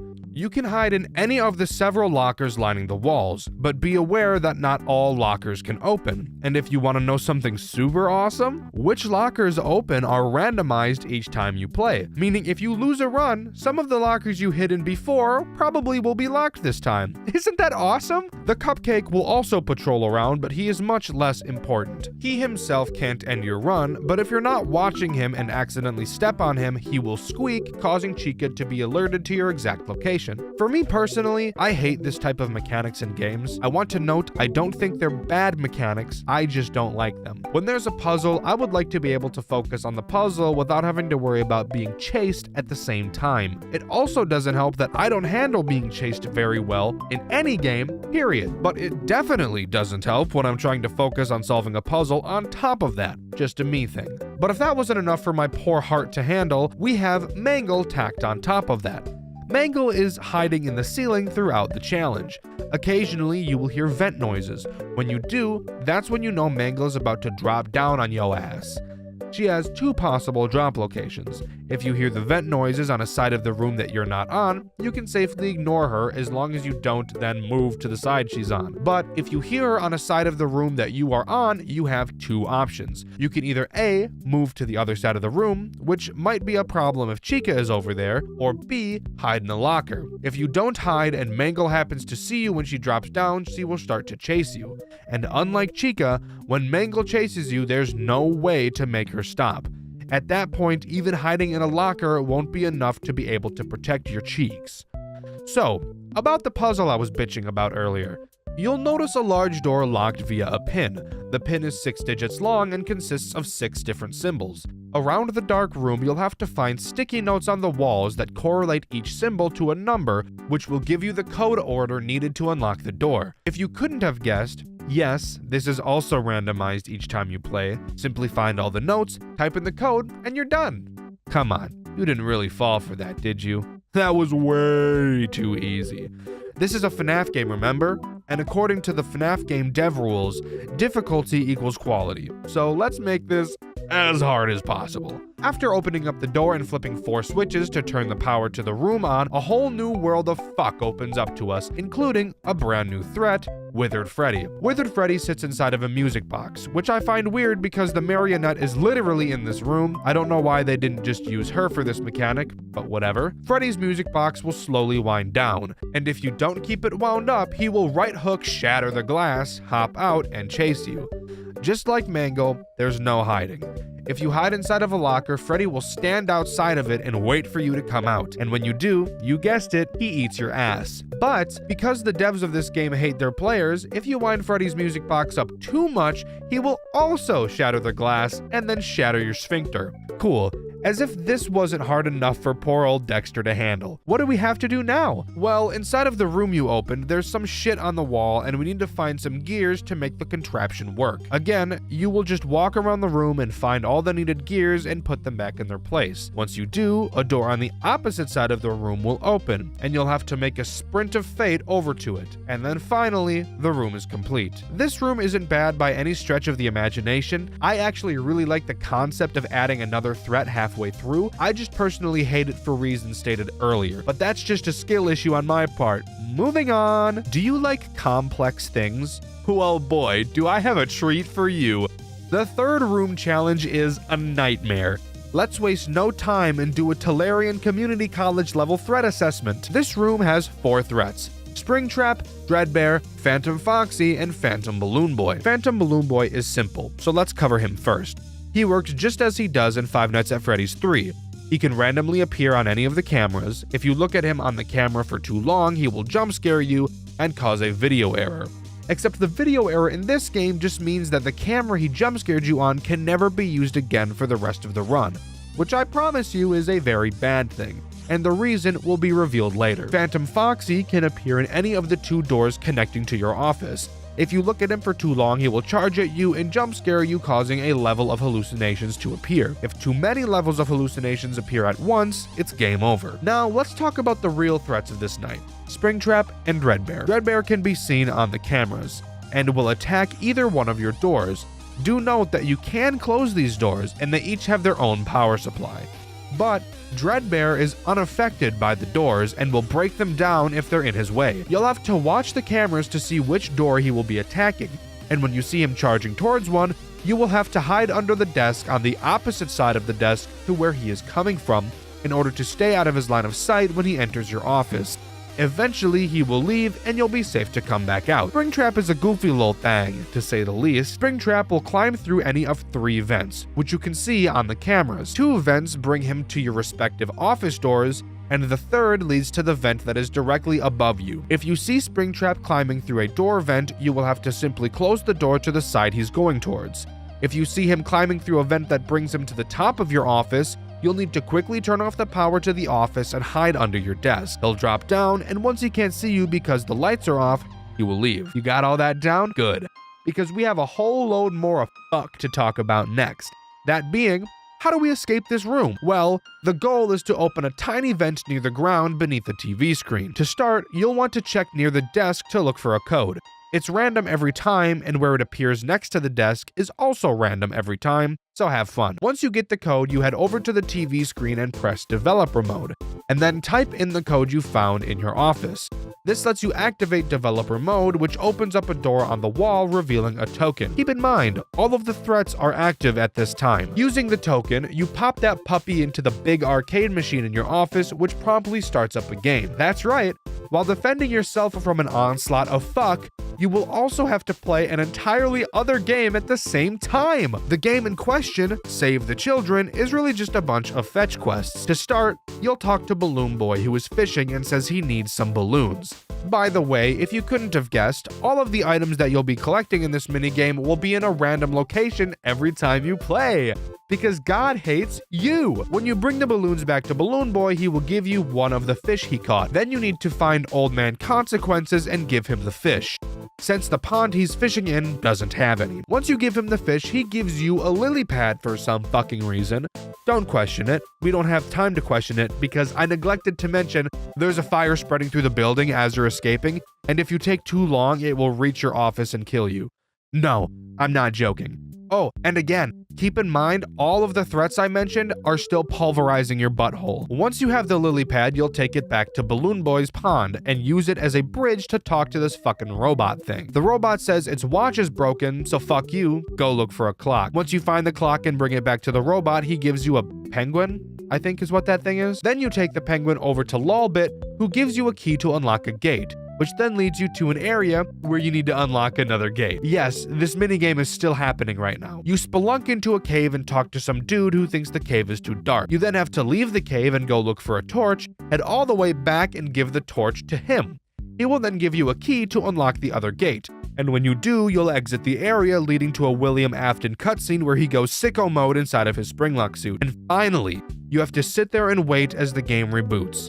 Again, we're on a time crunch, so your butthole will probably be puckered at this point. Again, threats are still up the wazoo right now, so don't get comfortable. Once the system reboots, you'll get another 5-digit code which you can use to unlock a box on the office desk which reveals a key. You then use the key on a keyhole in the fucking wall for some reason, and at this point, no matter how much time you have left, the game will start to count down from 6. Once the fire reaches your office, the small vent I mentioned at the beginning of this room will finally open, and you'll be free to crawl through it, but not before Springtrap lunges out and grabs your ankle with lust in his eyes and shit. You quickly close the vent and decapitate that bitch, and finally, you complete the room. Holy shit, this room gave me a panic attack and made me shart my pants. Shall we begrudgingly move on to the next room? I think so. Let's keep this gravy train rolling. Do you enjoy having headaches? If you do, this next room is for you. Let's go over it together. I'll hold your hand. This room is made up of 2 hallways, 2 windows, and a bunch of screens, a small elevator, and a life-size 7-foot-tall circus baby animatronic. The goal of this room is to put baby back together, but I'm getting ahead of myself. Let's first go over the threats this room has to offer. The first threat is Ballora. At times you will hear her music box begin to play. Depending on which side of the room you hear the music coming from, you'll need to go over to that side's hallway and press an electric shock button that will electrify the doorway, shocking Ballora and making her go away. If she gets in, I'm guessing you can figure out what happens next. Ballora is the easiest threat. What else is there? Well, the 2 other threats are Funtime Foxy and Funtime Freddy. Occasionally, you will hear a gurgling sound cue, letting you know something is wrong with either Foxy or Freddy. You will have to run over to the windows and turn on the light to their room to see where they are. Starting with Foxy, if you see him doing the thug shaker on stage, you just press his shock button, and he will go back to how he's supposed to be. Be careful though, if you shock him too many times for no reason, he'll eat your ass like it's an all-you-can-eat buffet. Freddy, on the other hand, is slightly different. His light button doesn't work. Similar to Sister Location, while looking at him, occasionally sparks will fly out of the wires in his room, briefly illuminating. In this small window of time, you'll be able to see where Freddy is located. He will slowly make his way towards the window, and if he gets too close, you guessed it, ass in his mouth, eating it like a cupcake. If you see Freddy getting too close for comfort, you press the tape symbol button, which will make Bon Bon tell Freddy to get the fuck back on stage. and he promptly will. Again, like Foxy, if you push the tape button too many times for no reason, it's time for the bite of 87 on your asshole. Now, back to putting Baby back together to complete the night. You'll notice that Baby is missing both arms and both legs. The first thing you'll need to do is find the Baby chip hidden on the desk somewhere and plug it into the monitor. For some reason, we don't plug it into a computer, but I guess that's not really important now, is it? Once the monitor comes on, we need to call for Baby's different pieces, starting with her arm. The general goal is to get each piece of her delivered and then fuse each of them to her body. Before I get to the fusing part of this process, let me bitch about the delivery process. So obviously, delivering the parts will take time, which isn't what we want because, as usual, we're on a timer here. And because of it, the devs thought it would be oh so funny to have some of the pieces come in broken, and once you put them on and try to fuse them, only then it will tell you it is broken and won't work, and you'll have to take the piece back off, return it, which also takes time, and then order and wait for another piece to be delivered. Why was this necessary, guys? What neuron fired off in your brain that made you think, how can I be Satan today? Anyways, let's talk about fusing, because this is really where the headache of this challenge comes into play. Starting with fusing the head, which for some reason wasn't already fused on, even though the challenge started with her head already being on her body. In order to fuse Baby's body parts back to her torso, you have to complete a small minigame. For her head, it's basically just Simon Says, but with numbers instead of colors. But don't worry, the devs weren't just being nice and thinking about colorblind people. We'll get to that in just a minute. This is by far the easiest and least time-consuming part to fuse, but if you mess up a pattern once, you'll have to completely restart the head fusing process. Let's move on to her arms. The minigame for both arms are the same. The goal of this minigame is to divert power from the left side of the screen to the right. You do this by turning a bunch of 90-degree lines and 180-degree lines in order to make a consistent path from left to right. This sounds easy, but holy fucking shit, knowing you're on a time crunch and dealing with 30 pounds of dick in your ass at the same time definitely doesn't make this a smooth process.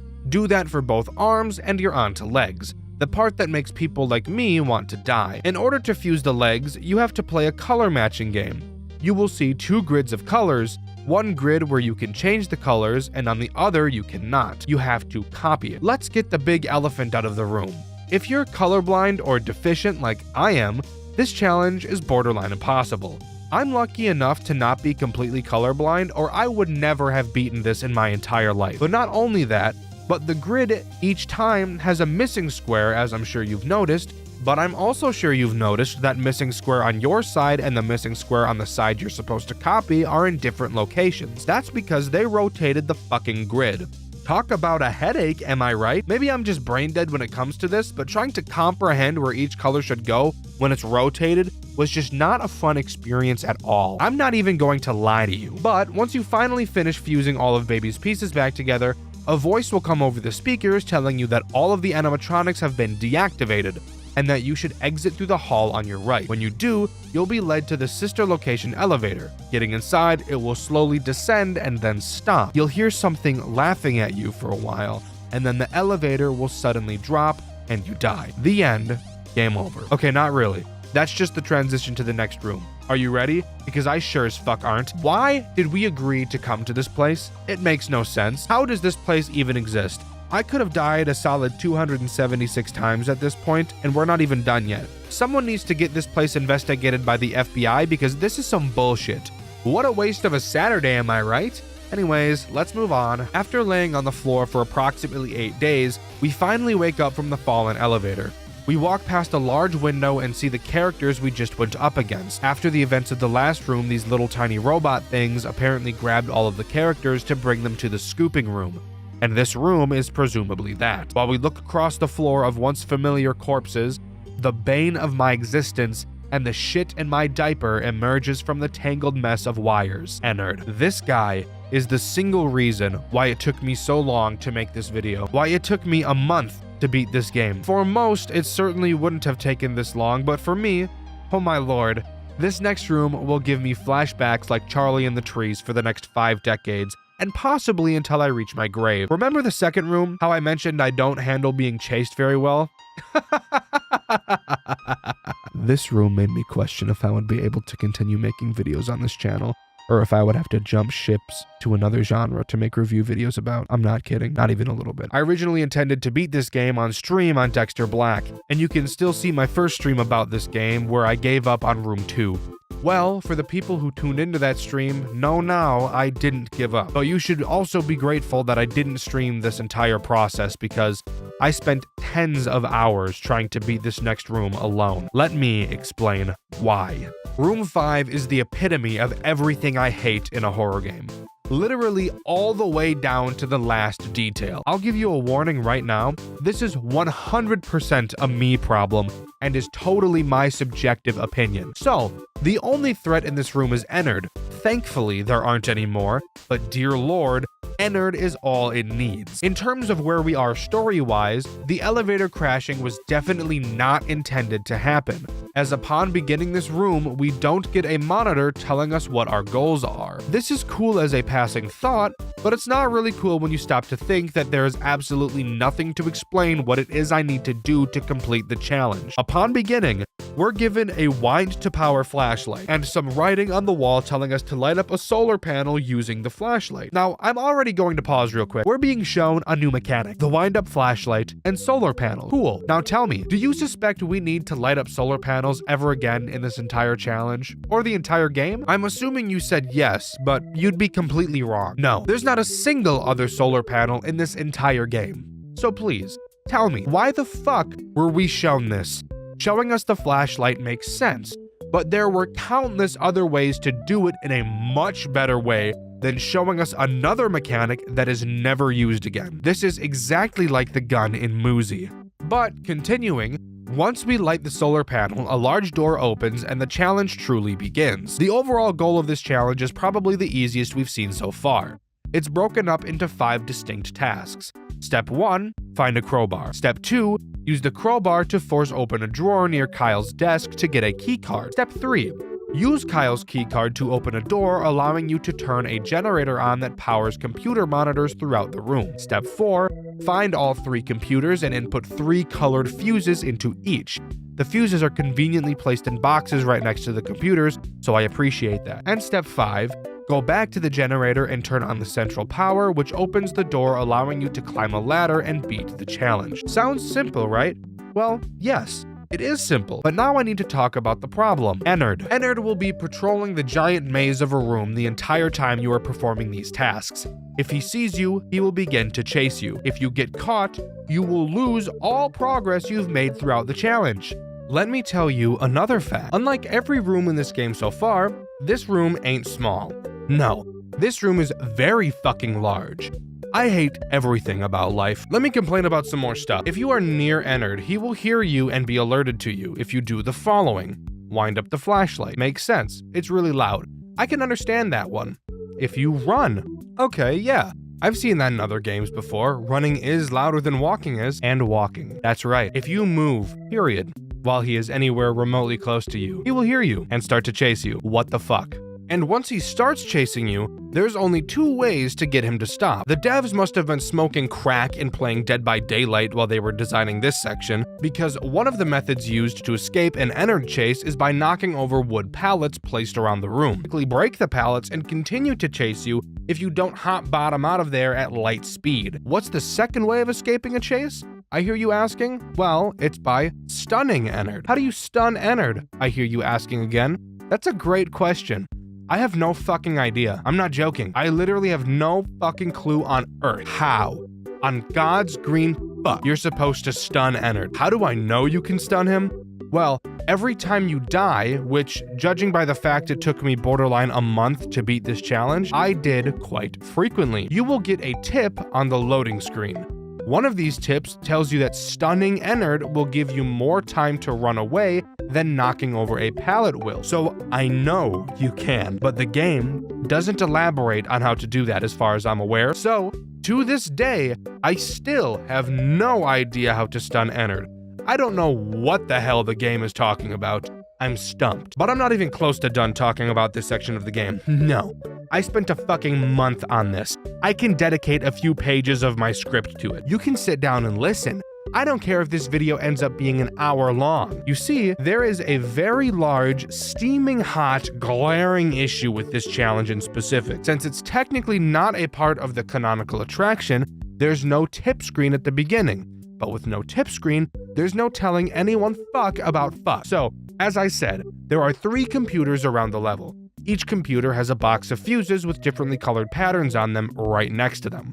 Each computer requires 3 different fuses. How do you figure out which fuses go where? Well, at first I looked at the colors of the wires going into the computer. I thought maybe this will give me a hint as to what I'm supposed to do. So I tried to grab the fuses out of the box, but I couldn't. So then I thought, oh, maybe these aren't the fuses, and the actual fuses are randomly placed around the map. So I went to look. I looked, and I looked, and I looked, but I never found any fuses. Eventually, I died for probably the 48,000th time to see a tip appear on my screen. You won't be able to pick up fuses until you turn on the monitors. You didn't think to tell me that? You didn't think that was important information to give out earlier? This is why we need the fucking tip screen, asshole. But fuck me, whatever, sure. So then I started trying to figure out how to turn the monitors on. I tried seeing if I could press the buttons on the monitors, but that didn't work, so then I decided to try and find something else to do. Eventually, I found a note next to a door mentioning that Kyle leaves a keycard in his desk to open said door. Okay, cool. Something to do has just fallen into my lap. Let's go find Kyle's desk. Luckily for me, desks are in the same location every time you play, so we don't have to worry about those being randomized. After looking for a very long time, because again, I don't handle being chased well at all, it's like I fucking lock up and start freezing. I don't know what's wrong with me, I just can't handle it. So, most of the gameplay boiled down to me moving incredibly slowly and taking way more time than I ever needed to complete this challenge. But that's how I personally had to do this if I wanted to play it myself, which is also why the footage you're watching right now isn't mine. Thank you, Kono and Indie Fuel. I eventually find Kyle's desk to then find another note from Kyle mentioning that you need a crowbar to be able to open his drawer with the keycard in it. Fuck me. So, after searching for another 100 years, I find the crowbar on a desk and use it to open the drawer to get the keycard. 400 hours and 2,000 deaths later, I use the keycard to open the door and find the generator inside. Flip the switch and boom, the computers are now on. Now, 5,000 deaths later, I finally get to the point where I can pick up the fuses and match the correct fuses to the ones shown on the screen. After 25,000 deaths, I managed to correctly match the fuses of all 3 computers. Keep in mind, every time I die, I have to completely restart this entire process, all the way back to shining the flashlight at the solar panel. I'm on the verge of death. So finally, I make it back to the generator to turn it on and finish this godforsaken challenge. And I do, expecting the door next to it to open. It doesn't. Come in real close for me. Come in real close. This fucking door needs a separate key that spawns randomly in the level. I'm going to clench my teeth together so hard that they shatter into a fine powder. This right here is what took me the longest. So finally, after 100,000 deaths, I finally get the key to the generator to unlock the door. Come on real close again for me, real close, one more time. Take a guess what's in this room. Is it the exit to let me move on to the next challenge? No, it's just fucking lore. I didn't know this while I was playing. I don't watch videos about the games I play, so I had no idea what was behind this fucking door. I know that's 100% my fault, but dear God, when I tell you how fucking pissed I was when I finally figured out this after hours upon hours of attempts, I was fucking livid. I wish I was recording my attempts so I could show you my reaction.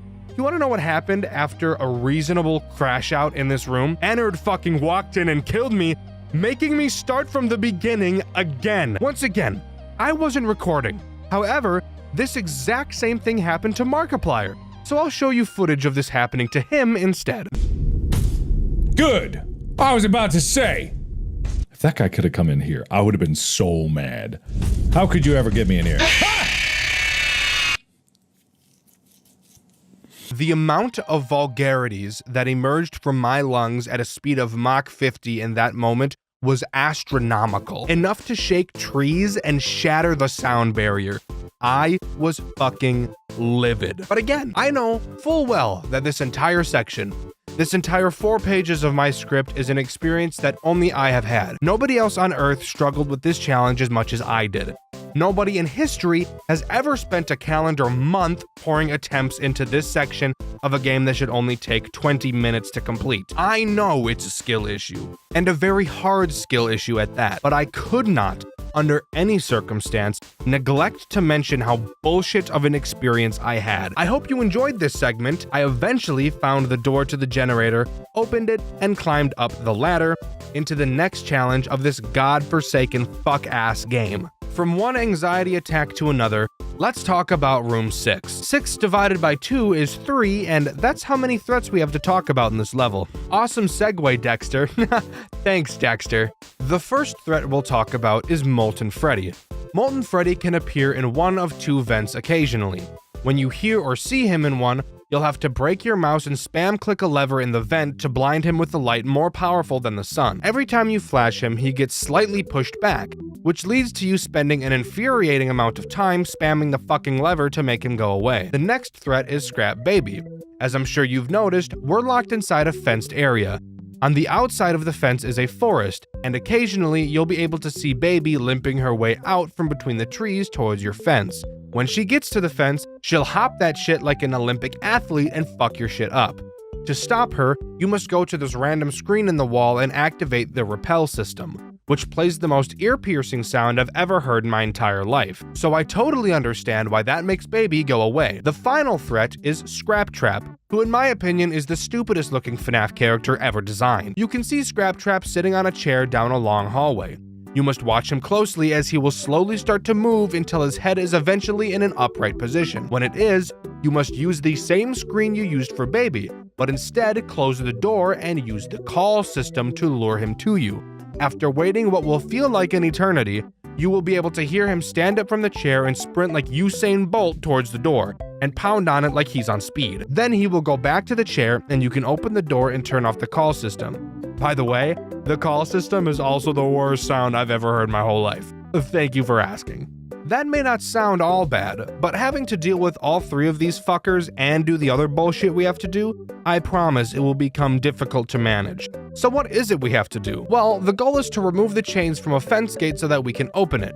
Simple enough. To start, you'll notice another screen different from the one used to defend yourself. On it, you'll find the opening minigame from Five Nights at Freddy's Pizzeria Simulator. You will need to complete 4 levels of this game, which in and of itself isn't a hard challenge, but when the music is pretty loud, listening for the other characters can be a problem, especially when Scrap Trap doesn't make any noise until it's already too late. After beating this game, you will unlock a prize that we can't access at this moment, so we'll get back to it in a second. Afterwards, you'll need to look around your surroundings to find 2 pieces of paper with a number ranging from 1 to 3 on them, accompanied by a silhouette of a FNAF character. You can use these pieces of paper to input a code into this little toy thing.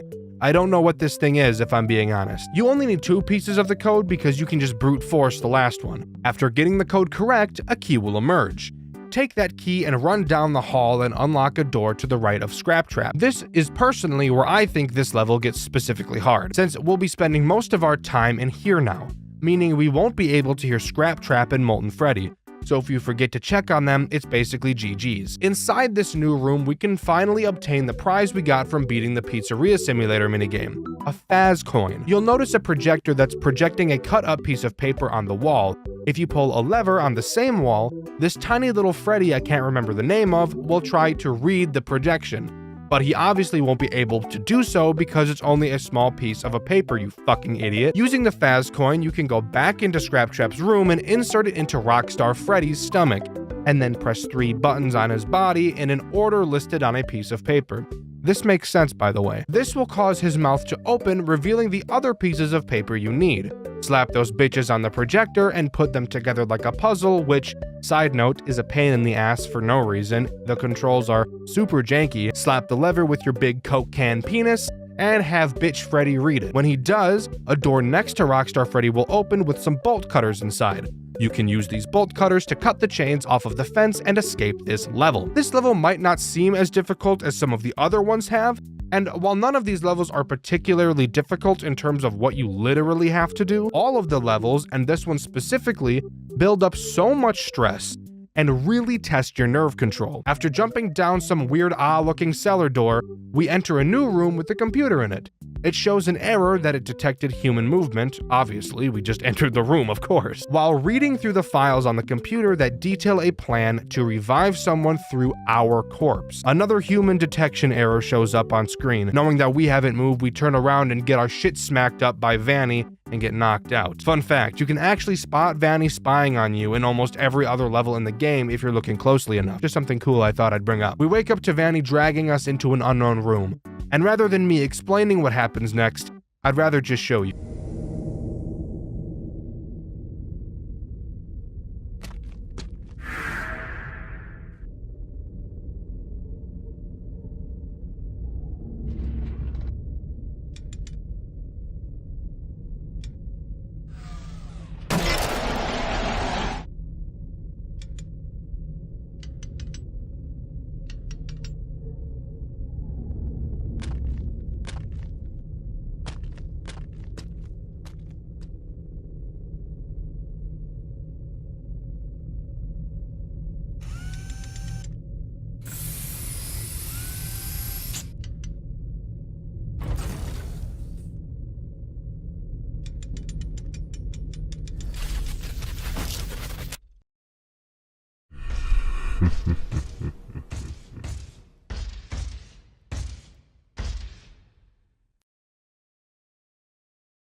Afterwards, we walk through what appears to be memories of the Bite of 87 events, and the game comes to a close. So, from a lore perspective, we were lured to this attraction by Vanny. You may remember at the beginning of the game we got a text from a friend telling us how cool this attraction is, and in the secret lore room, which turns out to be Vanny's secret room, she has a whiteboard full of steps on how to use remnants.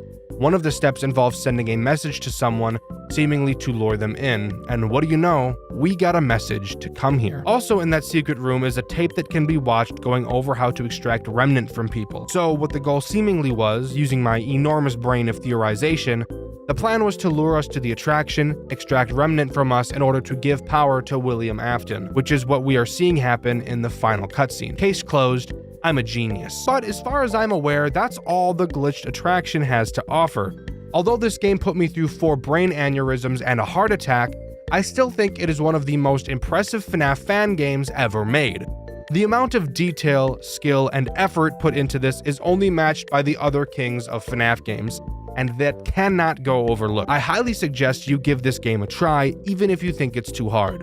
I don't think you'll regret it. I just really hope they add in a feature to get rid of the nauseating head bobbing because holy shit, I almost threw up multiple times playing this. In the last video, I asked you all what was the funniest experience you've ever had playing a FNAF game. And my favorite comment was this one by Saf the Dark Angel. Needless to say, we love irony here on the Dxtr White channel. We're all too familiar with it. Thank you all so much for watching, and I'll see you all in the next one. See ya!